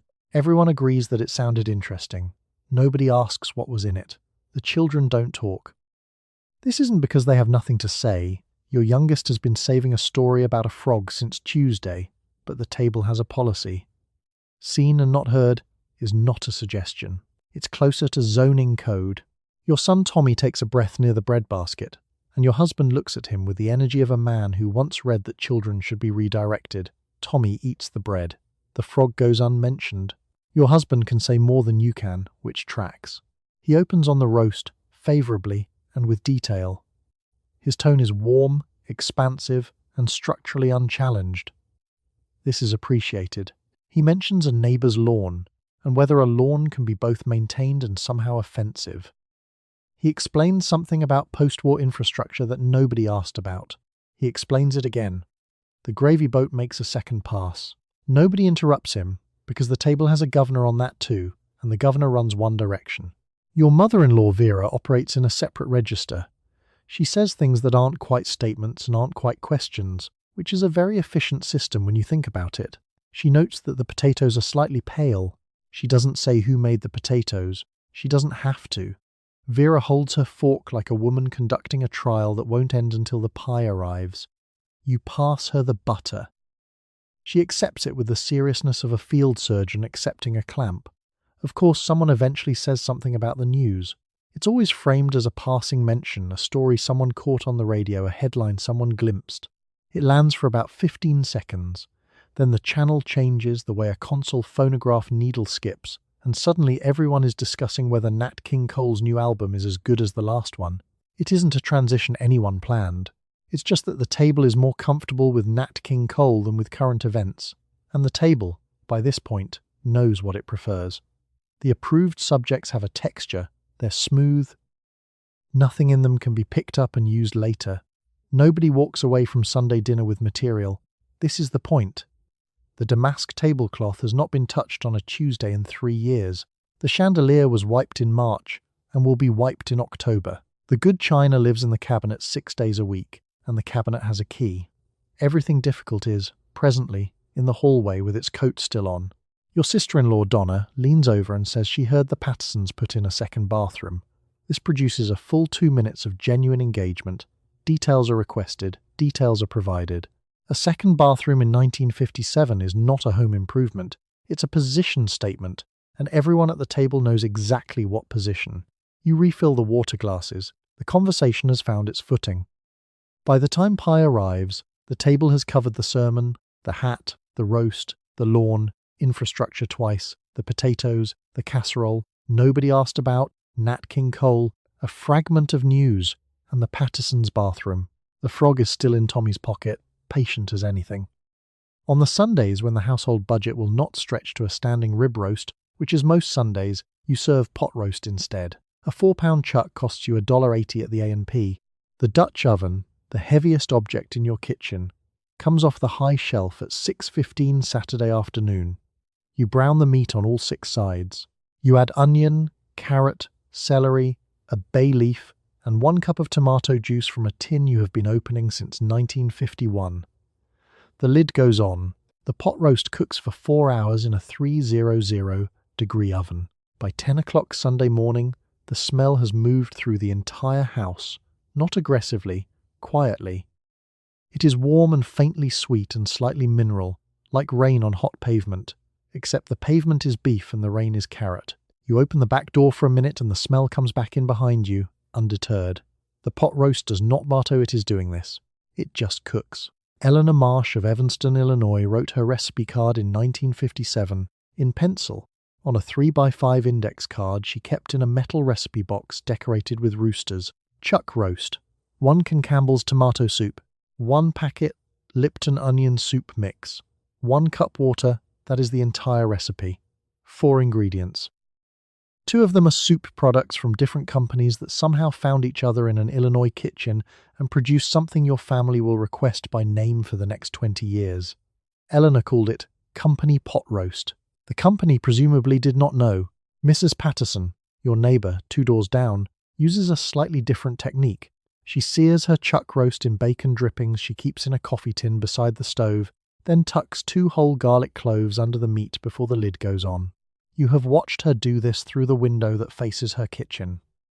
She moves through the process without consulting anything. No card, no book, hands moving from pot to shelf to pot with the efficiency of someone diffusing something. The garlic is the detail she never mentions at the table. You notice it anyway. The pot roast separates from the rib roast in a way that has nothing to do with price. The rib roast arrives at the table looking like itself, a monument, a statement, a thing that commands the room. It is upright, mahogany, and quietly self-impressed. The pot roast arrives in pieces, tender enough that a fork handles everything, in a shallow bath of its own reduced liquid. It does not command. It reassures. Nobody photographs it. Nobody pauses before serving it. They simply reach. The Dutch oven is involved in this negotiation on a structural level. It weighs approximately 11 pounds empty. You lift it out of the 300-degree oven with a dish towel folded twice, carry it 6 steps to the stovetop, set it down, remove the lid into a cloud of steam that finds your face immediately. The steam is not neutral. It has heat and humidity, and a particular vegetable sweetness that means the carrots have dissolved into the liquid in a way that is not visible but is definitely present. You tilt the pot to check the level. You add nothing. The pot roast is running the final part of this operation. You are just nearby. Of course there is gravy. Not the drippings from the pot. Those become the braising liquid, thickened at the end with a slurry of flour and cold water that you whisk in while the pot sits on medium heat and tries to scorch. A competent gravy has no lumps. A gracious gravy has a colour somewhere between mahogany and dark amber. Your gravy boat is silver, and a wedding gift you've grown into. It arrived at your wedding in 1949 inside a box from your husband's aunt in Cincinnati, wrapped in tissue paper so old it disintegrated on contact. You have used it every Sunday since. It has a small dent near the handle from 1953. Nobody has mentioned the dent. This is a household that doesn't mention dents. The children eat their portion without commentary. This is understood. The pot roast receives no review, positive or critical, from anyone under 14. It simply appears on their plates, is consumed, and the plate returns to the kitchen. What the children actually think about the pot roast will not be discussed until they are adults with their own Dutch ovens and their own Saturday evenings and a sudden specific craving they cannot explain. Once a quarter you buy the standing rib roast at the butcher, and the math of it sits with you all week. A 3-rib roast at $1.20 a pound, £7, comes to $8.40. That is roughly what you spent on groceries for an entire week last October. The man at the counter wraps it in butcher paper, tapes the corners, and writes the weight on the tape with a stub of pencil. You walk it home in a string bag. You put it on the lowest shelf of the refrigerator.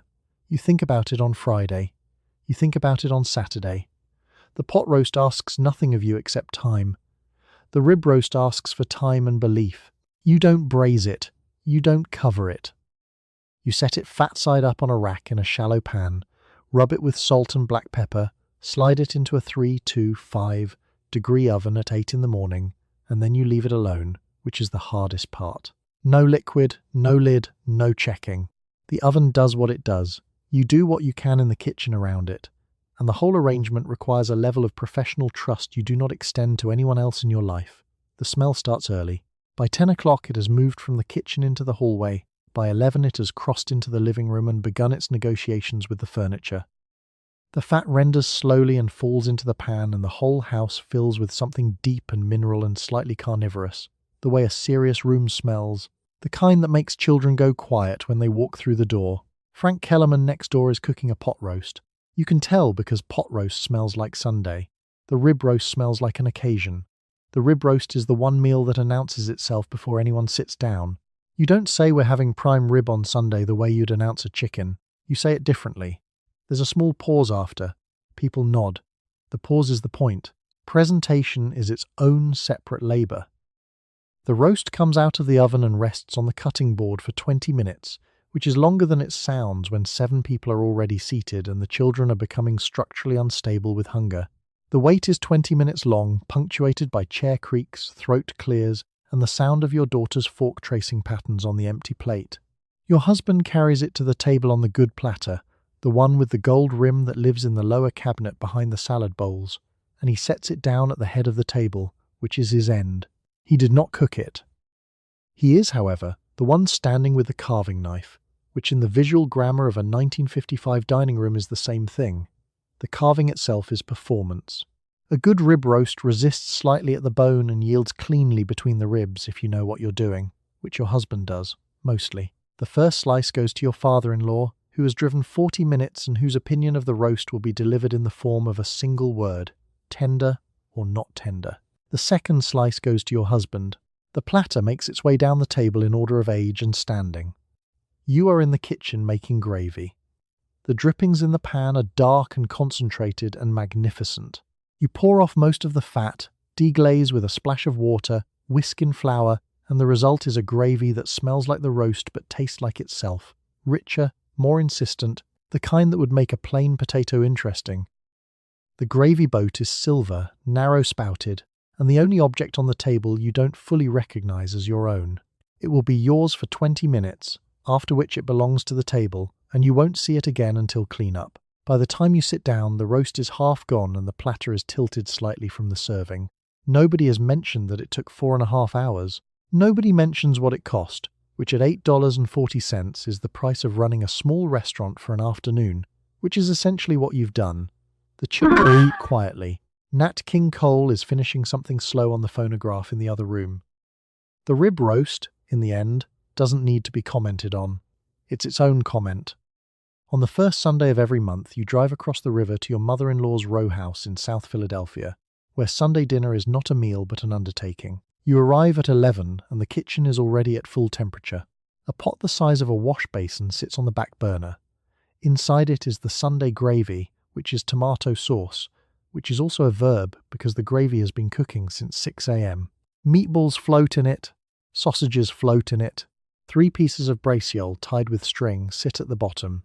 Your mother-in-law's name is Concetta. She does not look up when you come in. She is stirring the pot with a wooden spoon that has been stained the same colour as the gravy for so long it is now simply part of the pot. She stirs with her whole arm, not her wrist, sweeping the spoon along the bottom of the pot in a slow 8 to keep the meat from catching.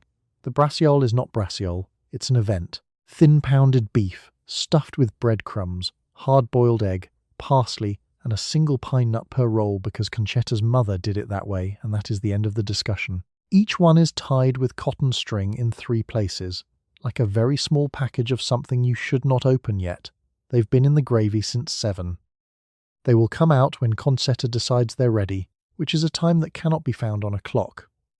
Meanwhile, the antipasto is already on the dining room table. Cured meats fanned in overlapping circles, provolone, olives, pepperoncini, roasted peppers from a jar that Concetta will tell you she made herself, which is technically true because she bought the peppers and then processed them in August in this same kitchen at approximately the same temperature it is right now. The table seats 10, 12 are coming. The chairs have been supplemented with 2 folding chairs from the coat closet that creak whenever anyone shifts their weight, which is a sound no one acknowledges. Sunday dinner here is not dinner, it's a multi-act production. The antipasto is Act 1, then the pasta, dressed with Sunday gravy, is Act 2. Then the meats from the gravy, meatballs, sausage, braciole, come out as Act 3 with more bread. Then the roasted second course, which today is pork shoulder. Then fruit, nuts, and anisette cookies, then coffee. The whole thing runs until 3:30, possibly 4, and by the end you are less a person than a condition. The meatballs are beef and pork, mixed by hand, rolled on a wet palm. Concetta's son, your husband, tells you every single month that his mother's meatballs are the best in South Philly. You note that this is the kind of claim that is both impossible to verify and very easy to make from a chair. Concetta sets a platter down without comment. The meatballs do not require an introduction. They know what they are, and yet nothing in this kitchen is written down. Not the gravy ratio, not the braciole stuffing, not the time or heat for anything. The recipe exists entirely in Concetta's hands, and in a conversational shorthand between her and her two sisters, who are also in the kitchen, also stirring things, also not looking up when you enter. You ask once about the gravy. Conchetta says, a little olive oil, a little garlic, the good tomatoes, and then you cook it. You wait for more. There isn't more. The recipe is the pot and the 6 hours and the arm that knows when to stir. You spend most of Sunday morning in a kitchen in West Baltimore breaking down collard greens by hand. A smoked ham hock has been simmering in a pot of water since 6. The cornbread batter rests on the counter, waiting for the cast iron skillet to come up to temperature in the oven. Your aunt is in the next room arranging chairs because there will be 14 at the table by 1 o'clock, and the table only seats 8. The black-eyed peas have been on a low boil for 2 hours. The sweet potato pie is in the icebox. The day will be long. The collards take time. Not patience, time. You strip the leaf from the stem with one pull, fold it, tear it into pieces that will cook down to about a third of what they are now. A full pot of collards is mostly air and ambition. You add them to the ham hock pot in batches because the whole pile won't fit at once, and the pot knows this and refuses to be rushed. Ida, who is technically your second cousin and practically your grandmother, has been making collards in this kitchen since before you were born. She adds a pinch of sugar and a splash of apple cider vinegar without measuring either. She has never measured either. You watch her do it and already know you won't be able to replicate it. The ham hock costs about 30 cents at the butcher on Pennsylvania Avenue, and it does more for this pot than any standing rib roast at $1.10 a pound does for the houses up in Roland Park. The hock has been in the water since before the sun came up. By noon, that water is not water anymore, it's pot liquor, and the cornbread exists specifically to be dragged through it. This is a flavour system that took centuries to develop and costs less than a bus fare. Nobody in Roland Park knows it's happening. Church ran until 11:15, which means the schedule has no margin. You came home in your good dress, changed without sitting down, and immediately checked the peas. The cornbread goes into the cast iron skillet at 11:30. It needs 20 minutes at 450 degrees, which is also how hot the kitchen feels by then, in July, with no air conditioning and 4 burners going. A window unit exists in the front bedroom. The kitchen has a window that faces a brick wall. The brick wall does not help. By 12:30, people are arriving in pieces. A cousin brings a pound cake. Someone's boyfriend brings a 6-pack of Pepsi that is not cold enough. Ida's daughter Ruth Ann comes in holding a bowl of macaroni and cheese covered with a dish towel, sets it on the counter without a word, and then goes to help arrange the folding chairs.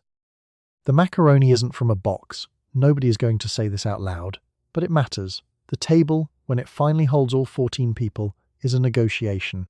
Children get the card table in the corner, which tilts toward the left and is known to tilt toward the left. The uncles sit near the food. Your aunt cuts the sweet potato pie into portions that seem impossible given the size of the pie, and they work out. They always work out.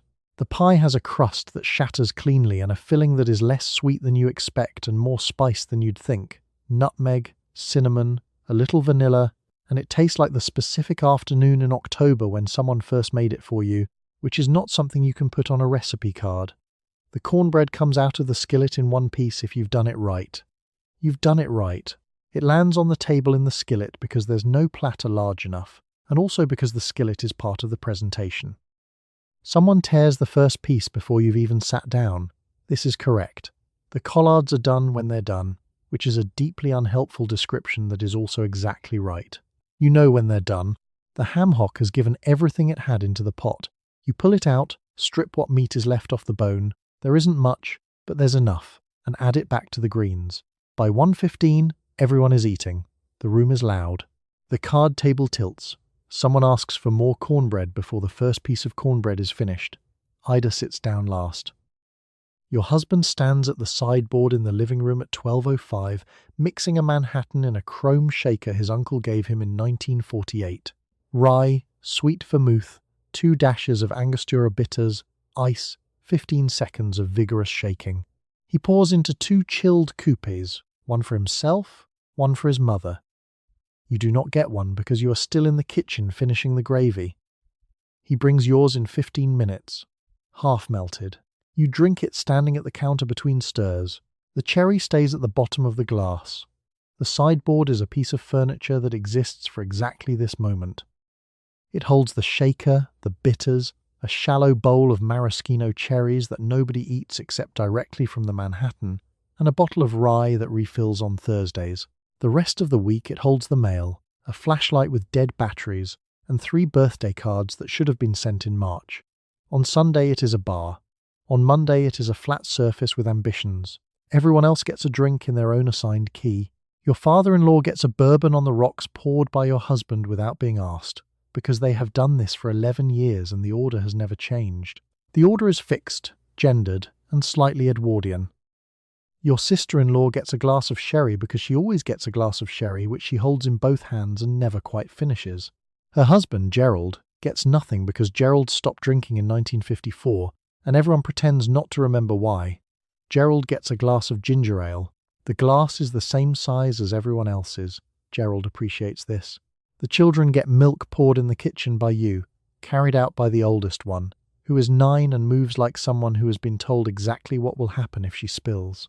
She doesn't spill. She's been trained by consequences. The glasses arrive at the table in a cluster, and the youngest child immediately puts his hand directly into his. The Sunday cocktail isn't excess.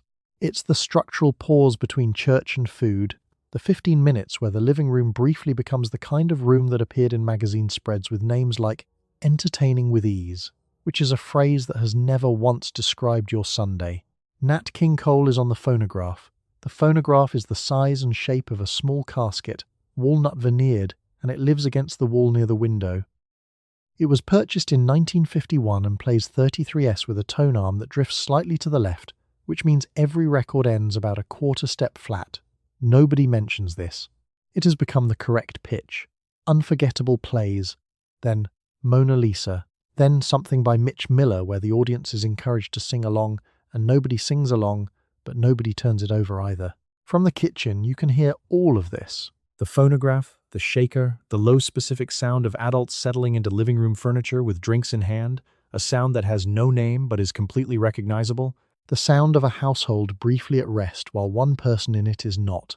The gravy needs another 2 minutes. You know this without a timer. The timer is not as smart as it thinks it is. Your Manhattan sits on the corner of the counter where your husband left it. The ice has done what ice does. The rye is still rye. The cherry is still at the bottom, dark red and patient, waiting for a moment of attention. It is not going to get one until the glass is nearly empty, and you find it there like a small candied reward for surviving the morning. You stand at the sideboard at 12:32, pouring milk from a glass bottle into 2 short tumblers for the children. The milk was delivered to your back porch this morning at 5 a.m.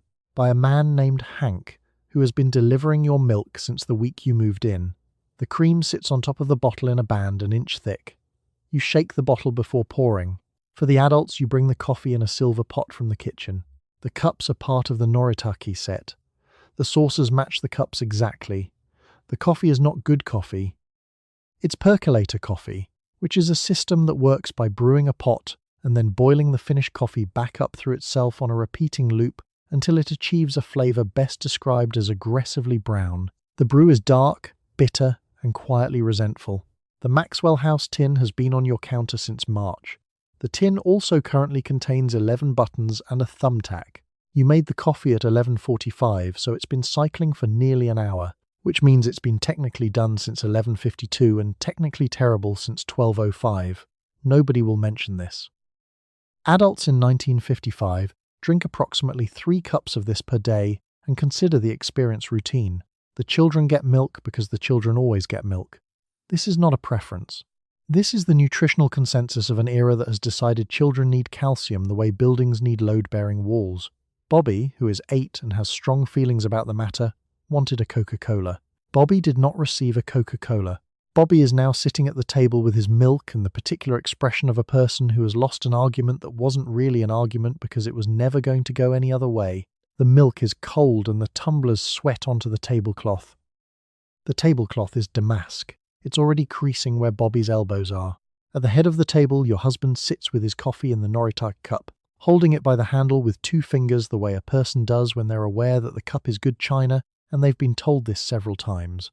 He takes 1 sip and nods, which is a performance of coffee appreciation that contains no specific information about the coffee. A man named Gerald, sitting to his left, does the same. Gerald doesn't drink, So the coffee is doing double duty as Gerald's social prop for the afternoon. Something to hold, something to gesture with, something that isn't the subject of conversation. Gerald uses a coaster without being asked. This is noticed and silently appreciated in the way that nothing in this house is said out loud. The silver coffee pot on the table is not the pot the coffee was made in. There's a transfer involved. The good pot lives in the sideboard the other 6 days of the week, wrapped in a felt sleeve. It has a small dent near the spout from an incident in 1951 that everyone remembers differently. It pours slightly to the left if you don't compensate, which means you tilt the spout a 1/4 inch right of where it should aim, and the coffee lands in the cup instead of the saucer. Everyone else watches you pour and thinks you're doing it wrong. You are doing it correctly. Refills happen without asking. This is a skill. You read a cup from across a table, the angle, the remaining volume, the slight shift in posture that means someone's about to feel socially awkward about asking, and you move. Your mother could do this. Her mother could do this. It's not written in any cookbook because Betty Crocker, who shaped 1,000,000 American Sundays and was not a real person, a corporate persona invented by General Mills in 1921, who has aged remarkably well for someone who does not exist. Betty Crocker covered a lot of ground, but she didn't cover reading a room at 12:40 on a Sunday while managing a pot that pours left. The children drink their milk without drama, eventually. Bobby finishes first and puts his tumbler down with a small clunk that he knows is slightly too loud and does anyway. Nobody looks at him. He gets a refill he didn't ask for. You were already moving.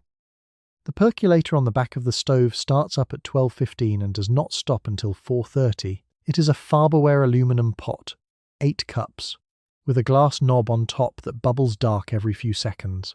The coffee inside is Maxwell House, ground medium, brewed by being boiled through its own grounds repeatedly for the next 4 hours. By 2 p.m., the coffee tastes like coffee. By 3 p.m., it tastes like itself. By 4 p.m., it tastes like the bottom of the percolator. Everyone keeps pouring. Nobody comments. The Maxwell House tin is blue, dented at one corner, and currently living double duty as a button storage system on the 3rd shelf. You used the last of the good tin this morning and refilled it from the backup can. The backup can is older. You don't mention this either. 3 cups across an afternoon is unremarkable in this house. Refusal of a refill is not, and you have never seen anyone refuse one. Your father-in-law, Walter, takes his black and holds the cup with both hands even when it's not cold, a grip he developed during the war and has never released. He holds the saucer in his lap with the other hand, as though waiting to be relieved of the watch.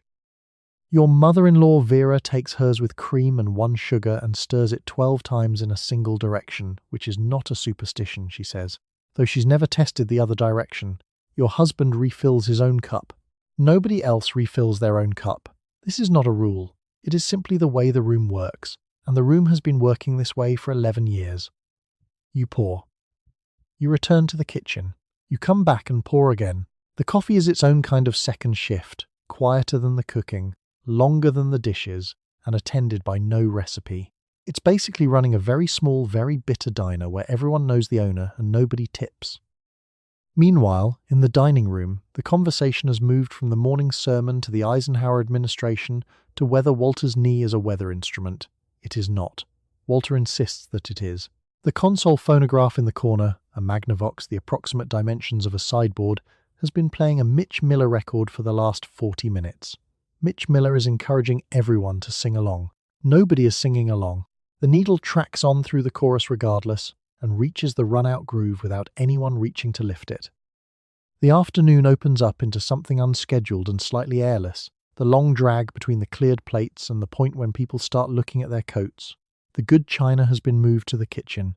The damask tablecloth has a gravy mark at Walter's end that you noticed at 1:15 and have been not looking at since. The chandelier overhead was last wiped in March.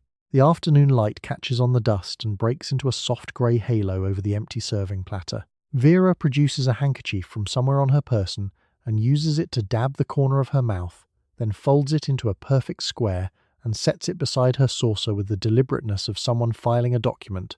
She asks if there's more pie. There isn't. There's the heel of the pie, which is technically pie. You bring it out on the good plate, which makes it official. The coffee keeps going. By 4 o'clock it has the colour of creek water in August and a flavour profile that could be described as educational. You've had 4 cups. You stop tasting it somewhere around the 3rd. The percolator on the back burner bubbles once, then settles, then bubbles again, a sound you've been hearing since morning, steady and slightly accusatory, like something that has been waiting for you to notice it and has given up waiting. Walter pushes back from the table at 4:22. This is the signal. It has always been the signal. Vera begins gathering her purse in stages. Your husband stands. The afternoon, which had no official beginning, is officially over. The percolator is finally allowed to stop. It is the 2nd Sunday in July, and the kitchen, by 10 a.m., is 98 degrees Fahrenheit. The oven has been on for 4 hours. The 4-burner gas range is running 3 burners simultaneously. The window over the sink is open. The window above the breakfast nook is open. There is no other ventilation, because in 1955 there is no other ventilation in most American houses. You stand at the stove in a cotton hauser dress that is wet through at the small of your back. Your forehead drips into the gravy. You wipe with your wrist. The roast went in at 6:30. It's a chuck, 3.5 pounds, 49 cents a pound from the A&P, which came to $1.72 and will feed 6 people if you're strategic about the potatoes. The braising liquid is Campbell's tomato soup, Lipton onion soup mix, and a cup of water. This is Eleanor Marsh's method, written in pencil on an index card, and Eleanor Marsh was not wrong. The smell that fills the kitchen is humid and caramelized and slightly sweet, like someone slow-talked a tough cut of beef into cooperating over several hours. It catches in the back of your throat and stays there even after you step into the hall. The gravy is not optional. The gravy is where Sunday dinner either holds together or quietly fails, and everyone at that table will know which it is before they finish their first bite. The whisk is fast, anxious, and entirely dependent on you. You skim the braising liquid, add the flour, whisk it fast over medium heat, and try not to let it seize. The gravy boat is silver plate and doesn't match anything else in the kitchen. It's heavier than it looks. You hold it over the stove with both hands and feel it radiate heat back into your palms, which are already at approximately the temperature of a small foundry. Dorothy Schaefer, your neighbour from 2 houses down, who was once described by her own mother-in-law as reliable in the kitchen, showed up at your back door at 9:45 to borrow a wooden spoon. She's making the casserole Dorcas Riley invented 2 years ago in a Campbell's test kitchen in Camden. Green beans, cream of mushroom, French's onions on top, and Dorothy has been treating the recipe like a state secret for 6 weeks, even though it is printed on the side of every can in the A&P. She takes the spoon, says nothing about the heat, and leaves. The screen door bounces shut behind her. The children are in the backyard making noise that suggests either play or a minor structural emergency. You can't investigate because the potatoes need to come off the burner. 3 pounds of russets, boiling hard, the pot lid rattling and exhaling steam into the already saturated air. You drain them at the sink and feel the cloud hit your face. This is the 5th time today you have been steamed in some form. You started at 6:15 with the kettle. The dining room is 40 degrees cooler. It sits there with its damask tablecloth ironed flat last night, which took 40 minutes, and its Lenox china arranged correctly on each place setting, and its chandelier hanging overhead like a small, formal chandelier convinced of its own importance. Nobody is in the dining room. The dining room is never in by anyone until 12:30. It waits. That's its job. 6 days a week it does nothing but wait, which is a more restful schedule than the person who set it. By 11:45, you've mashed the potatoes, finished the gravy, sliced the roast, arranged it on the good platter, the one with the fluted edge that only comes out on Sundays and Christmas, and set the Jell-O salad on the sideboard where it has been trembling gently since Saturday evening. Lime, cream cheese, crushed pineapple, it looks composed. The cream cheese cubes inside it catch the light from the sideboard lamp and refuse, individually, to be mistaken for anything else. You pull off your apron, you wipe your face with a dish towel. You walk out of the 98-degree kitchen and into the hall, where Perry Como is playing on the console phonograph and your husband is explaining something to your brother-in-law in the register of a man who has not been standing over a gas range for 5 hours. He is served first. That's the rule. The breast goes on his plate before anyone else has unfolded a napkin. After the plates are cleared at 1:12, you carry an apple pie from the kitchen on a footed glass stand. You made the pie Saturday morning with apples from the stamen tree in the backyard and a crust that involved lard, ice water, and 22 minutes of restraint. The pie sat overnight on the counter under a tea towel. It is room temperature now. You set it in the center of the table where the roast had been. Vanilla ice cream from the freezer comes out in a glass bowl. Your husband cuts the pie. The slices come out clean. Dessert isn't a reward here. It's a structural requirement.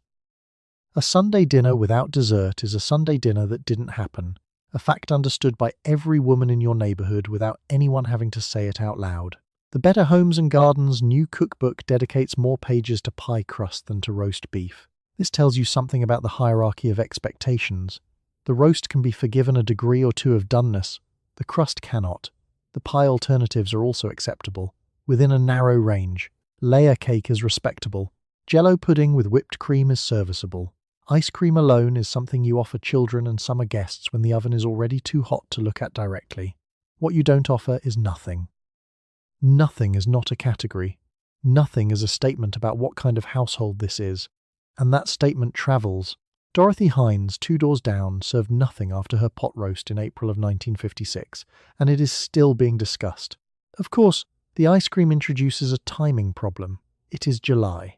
The glass bowl started sweating the moment you pulled it from the freezer, and it continues to make its case for urgency, while your husband refills his coffee and your father-in-law tells the story about the ice storm of 1938 for the 4th time this calendar year.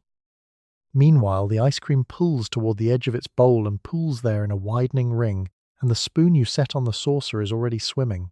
Your mother-in-law Vera is already pushing the ice cream around her plate in the pattern of someone who has decided to eat it in reverse, starting at the perimeter and moving inward. She rests her spoon at exactly 5 o'clock on the saucer, between bites, precise, oblique, and reliably damning. The percolator has gone back on in the kitchen.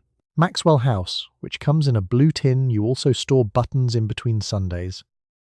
The coffee that comes out at 1:30 has been brewing since 11, which means it has been reboiling itself for 2.5 hours and has developed the temperament of something that no longer wants to be consumed. Adults drink 3 cups of it anyway. Vera takes hers black and finishes the cup without flinching. Children get milk poured into glasses that come out only on Sunday. They do not get coffee. They do not get to ask when they can be excused.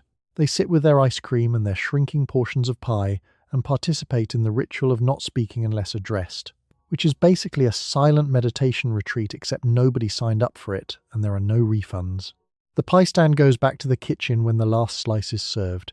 You cut the final piece smaller than the others because there was a crack in the crust near the edge, and you're not offering anyone a crack. You offer it to yourself, standing at the counter, over the sink, while the dining room finishes its coffee. You eat it in 4 bites. It is the first time since Saturday morning that you've tasted anything you made. The chandelier above the table was installed in 1951 and wiped twice a year. Its 3 middle bulbs have been dim since March, and the 4th flickers on humid evenings, which is most evenings in July, which is now. It has seen worse. At 2:08, you are alone in the kitchen with 37 dishes, 22 pieces of silver, 6 glasses, 2 serving platters, 1 gravy boat, 1 Dutch oven, and 1 roasting pan with a crust of fat in the bottom that has fused to the metal during the 4 hours it cooked. Your dishwasher is your sister, who is not here this weekend, so your dishwasher is actually you. The sink has 2 basins. The drying rack holds 12 plates. The ivory liquid is half empty. You roll up your sleeves. You will be here until 4. The roasting pan doesn't want to be clean. The fat has been at 325 degrees for 4 hours and has fused itself to the bottom of the pan in a brown, welded crust that lifts in small continents when you press a fingernail to it. You fill it with hot water and let it soak. The pan sits there with all the patience of something that knows you can't leave until it's done. You move on to the china. The good china goes first, because the good china requires attention. Lennox Eternal doesn't go in a pile. You wash each plate separately, holding it by the rim the way your mother taught you, because a chip in the good china is not a chip.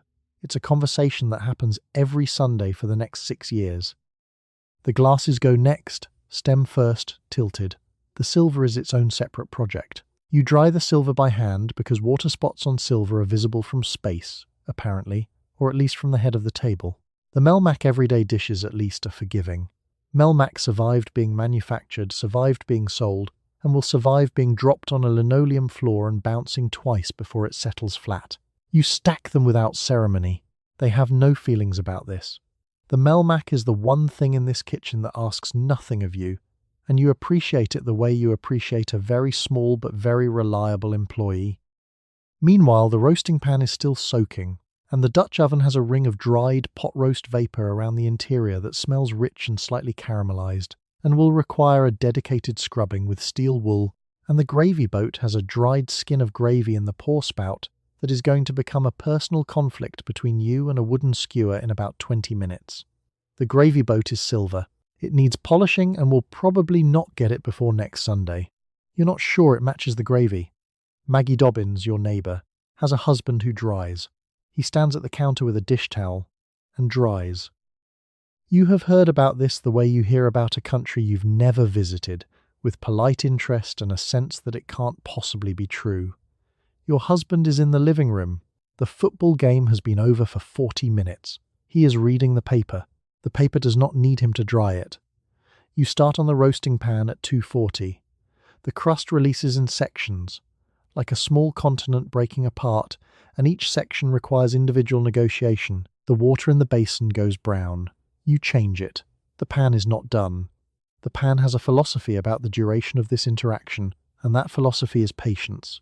By 3:15, the counter holds drying plates, drying glasses, drying silver laid out on a clean towel in order of size like a cutlery exhibition nobody asked for.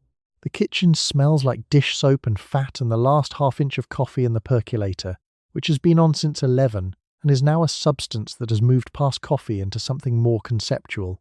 You pour it anyway. You stand at the sink and drink it. At 3:50 you drain the basins, rinse the sponge, fold the dish towel over the oven handle, and look at the kitchen. The roasting pan is clean. The gravy boat is clean. The good china is stacked in the cabinet with a square of felt between each plate, the way it came, the way it will stay until next Sunday. The dining room is dark. The table is bare. The damask tablecloth is in the laundry basket with a stain on the corner from where someone set a serving spoon down without thinking, which is to say with total predictability, which is to say this is the same stain as last week, differently located. You are here until 4. The Betty Crocker picture cookbook lives on the shelf above the toaster, and you consult it the way other people consult a doctor. You opened it Tuesday for the pie crust ratio. You opened it Thursday for the roasting times. You opened it this morning at 6:18 for the standing rib roast section, page 311, which shows a photograph of a roast on a white platter garnished with parsley. Your roast does not look exactly like the photograph. You do not have parsley. You make a mental note to buy parsley next Saturday. The book closes. Betty Crocker is not a person. She has never been a person. She is a corporate persona invented by General Mills in 1921, painted, dignified, and quietly fictional, assembled from a signature contest and a committee vote, and she has been telling you how to roast meat and fold egg whites and time your pie since before you were born. She has a painted portrait.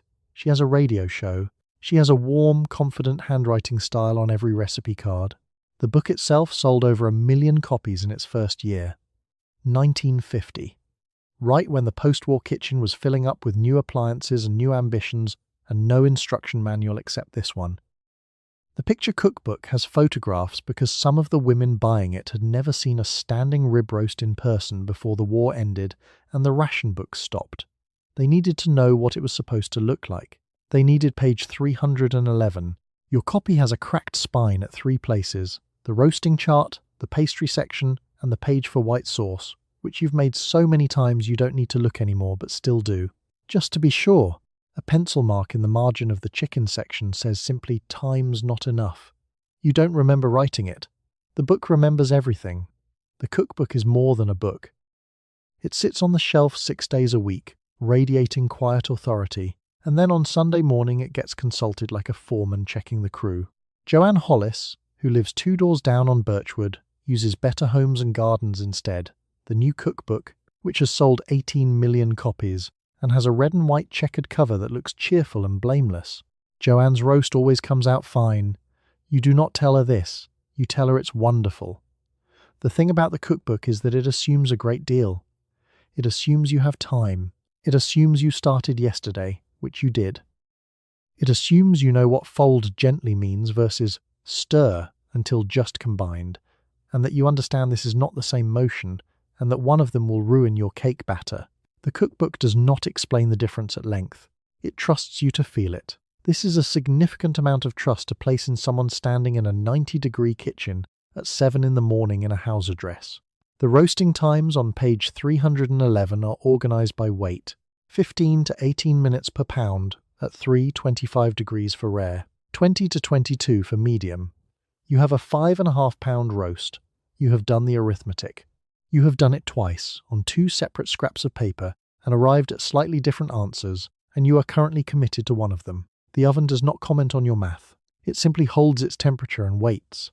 Somewhere in the living room, the console phonograph is playing Nat King Cole, though the volume is low because it's barely 7 and the children are still asleep. The sound drifts through the kitchen doorway. The roast goes into the oven. The cookbook goes back on the shelf, parsley note mentally filed, spine settling back into its familiar crack. Betty Crocker's painted face on the cover looks calm and organized and not at all warm. She's been in the room all morning. She'll be here when the guests arrive. After the dishes are done, sometime around 4:30, you open the recipe card box on top of the refrigerator and take out a blank 3x5 index card. You write, in pencil, the recipe you tried this morning for a baked corn pudding. 1 can of creamed corn, 1 can of whole kernel corn, 2 eggs, half a stick of butter, sugar, salt, 25 minutes at 350. The recipe is not yours. It was given to you by your neighbour in May. You write her name in the corner of the card. You file the card behind C. The recipe card box is not a recipe card box. It's a neighbourhood archive.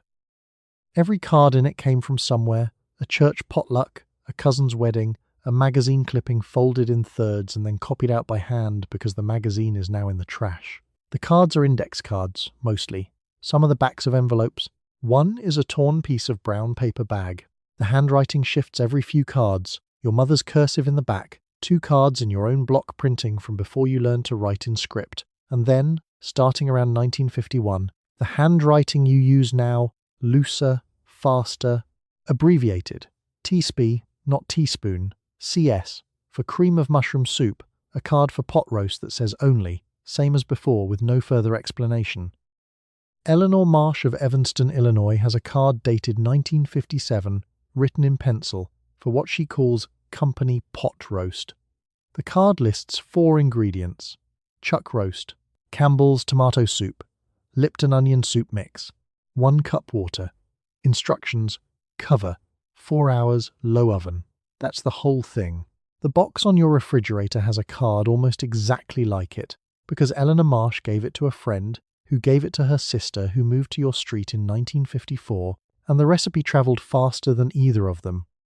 Dorcas Riley's green bean casserole, written into Campbell's records in 1955 in Camden, and already in the recipe box on refrigerators from Ohio to Oregon, is copied out in a dozen different handwritings, each card attributing it to a different woman: Helen, or Barbara, or my neighbour on Elm. Nobody's wrong. They all passed it along.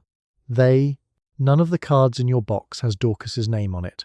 A recipe card by hand in pencil is also a permanent audit. You write the date, sometimes. You write a note in the margin, too sweet, or use less salt, or, memorably, do not double. You cross things out. You upgrade the directions when you figure something out. The card for your mother's lemon icebox pie has been corrected so many times it looks like a legal document in the middle of a dispute. The pie tastes correct. The card is barely legible. The box itself is wooden, hinged, and quietly heavy with paper.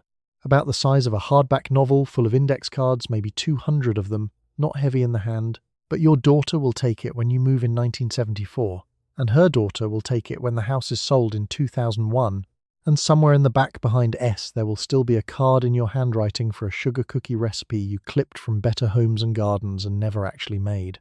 The card went into the box because you thought you might. That counts for something. The pencil is important. You could use a pen, you have pens, but pencil erases. Pencil admits the possibility of being wrong about a baking time, or changing your mind about the onions, or crossing out Helen's recipe and writing Barbara's recipe when you remember correctly. Pen is for things you're sure about. The box runs mostly on pencil. You close the box. You put it back on top of the refrigerator. The kitchen is quiet now, the oven is off, the percolator is cold, the good china is back in the cabinet behind the glass doors it was never really meant to open. Tomorrow is Monday. The dining room goes back to being a room you walk through, but the card behind C is filed, the neighbour's name is in the corner. The corn pudding was good enough to keep. On Monday at noon, you stand at the kitchen counter slicing the leftover roast against the grain with the same knife your husband used yesterday. The bread is store-bought white. You spread mayonnaise. You add 3 slices of cold beef, a leaf of iceberg lettuce, and a quiet streak of horseradish. The sandwich goes into a paper bag, which goes into your husband's briefcase, which leaves the house at 12:20. The remaining roast, smaller now, goes back into the refrigerator wrapped in waxed paper. There is enough for one more sandwich. After that, you start over. The cold roast sandwich is not a meal you plan for, exactly. It's what the Sunday meal becomes when Monday arrives and you don't have to perform it for anyone. No damask tablecloth, no gravy boat, no children sitting quietly in chairs they hate. Just counter, bread, knife, and a cut of beef that has already done its social duty and can now relax. Cold beef does interesting things overnight in a refrigerator. It firms up, the fat congeals into something pale and architectural around the edges. The interior, which was pink and yielding at the table yesterday, turns a deeper, denser red, almost purple where the roast was rarest. It smells like itself, but quieter, less urgent. The animal is still there. It has just stopped showing off. A neighbour named Ruth Hensley slides through the back door. Nobody knocks at the back door in 1955. That's what the back door is for. And she takes one look at the counter and says she'll have one if you're making them.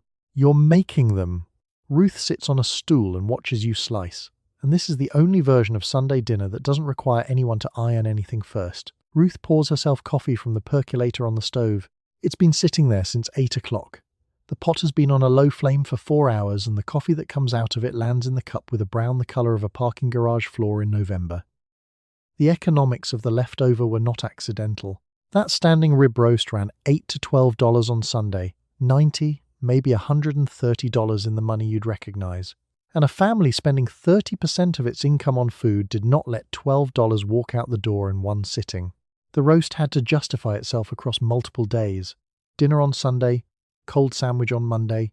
If there was enough, hash on Tuesday. Chopped beef, diced potato, 1 egg over the top, the whole thing cooked in a cast-iron skillet until the bottom crisped.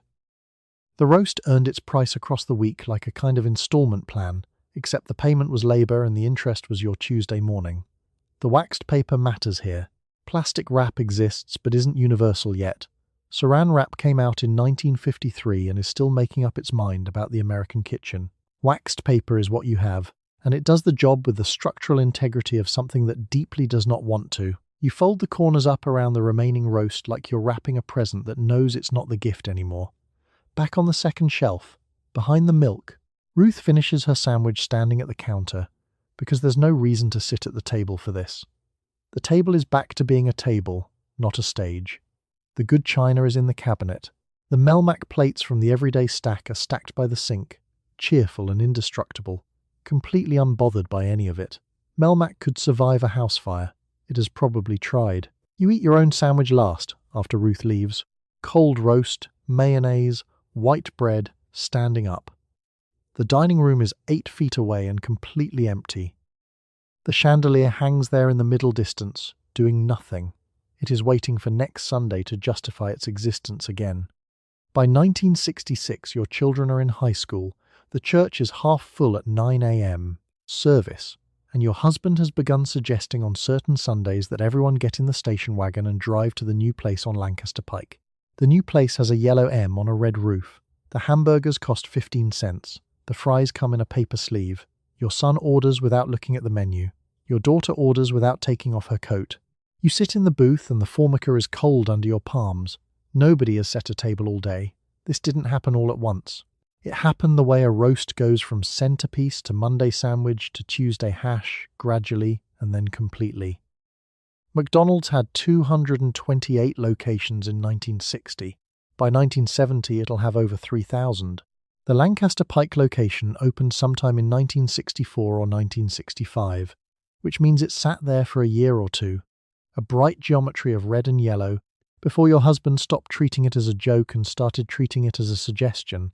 You're not standing at the counter at 6:50 a.m. peeling potatoes. You're not checking the roast temperature with 2 fingers pressed to the pan handle because the oven thermometer drifts low. You're not ironing the damask tablecloth while the percolator runs its 3rd cycle into something approaching motor oil. You're sitting in a moulded plastic booth. The seat is orange. The booth is not yours. Nobody is calling you from the other room. A teenager named Gary takes your order. Gary is 17. Gary writes nothing down. Gary moves with the practiced efficiency of someone who has assembled this particular meal 800 times this month, which he has, and who will assemble it 800 more times next month, which he will. He hands you a paper bag. The bag is already warm. Inside the bag, everything has already happened. No basting, no resting, no gravy to strain. Gary didn't make this meal. Gary deployed it. The formica gets interesting from here. The table is clean, smooth, and entirely someone else's problem. It will be clean again in 4 minutes because someone else will clean it again. The kitchen, which you cannot see, is hot. It is always hot back there. 95 degrees, same as your kitchen in July. But the woman in that kitchen is not you. She's a line cook named probably Donna, and Donna is getting paid, which is either an improvement or an indictment depending on which side of the counter you're standing on. Your daughter has finished her burger before you've unwrapped yours. Your son is already at the counter getting more ketchup packets, pocketing 3 extra because ketchup packets feel like a resource worth hoarding. Your husband is eating with his elbows on the table. He's been eating with his elbows on the table for 20 years and nobody ever corrected him here because here there are no rules about elbows. There's no chandelier overhead to validate the posture. There's no gravy boat. There are no assigned seats. Your husband is not sitting at the head of anything. He's sitting in the middle of a booth, eating a quarter-pound hamburger, and he looks, you notice, genuinely relaxed for the first time in recent memory. Nobody asks for seconds. There are no seconds. There is a fixed quantity of item, and then there is not that item anymore, and the meal is over in 14 minutes, which is roughly the time it used to take to carry everything from the kitchen to the dining room table. The good china is at home in the hutch. The hutch is in a room nobody entered today. The damask tablecloth is still folded in the sideboard drawer, white and flat and blameless. You drive home on Lancaster Pike with the windows down because it's that kind of afternoon, mild and Sunday feeling even without the ritual that used to make it feel that way. Your son falls asleep in the back seat. Your daughter has a French fry in her coat pocket. The house, when you pull into the driveway, is exactly as you left it. The kitchen is cool, the oven is cold, the percolator is empty and has nothing to say. Somewhere, on a soup can label, that green bean casserole is still on tables across the country, bubbling under its fried onion crust. The roast is still on tables too. It will be for years yet, just with a paper bag, already warm, and a drive home. So tonight you ironed a tablecloth. You ran 4 burners and a percolator. You stood in a 95-degree kitchen wearing a house dress and a pleasant expression. You served gravy without lumps to a man who was already seated. You produced a Jell-O salad that held its shape under interrogation. You sat down last and you ate cold mashed potatoes and you said the meal was wonderful. Eleanor Marsh of Evanston got her pencil notation on the recipe card. Dorcas Riley got her name on a Campbell's archive. The rest of them got the dishes. The roast is in the icebox now. The damask cloth is folded on the dining room chair. The percolator went bitter on the counter an hour ago, and nobody is going to drink it. Let your shoulders drop. Let the kitchen go quiet. Let the Jell-O salad set without supervision. Good night.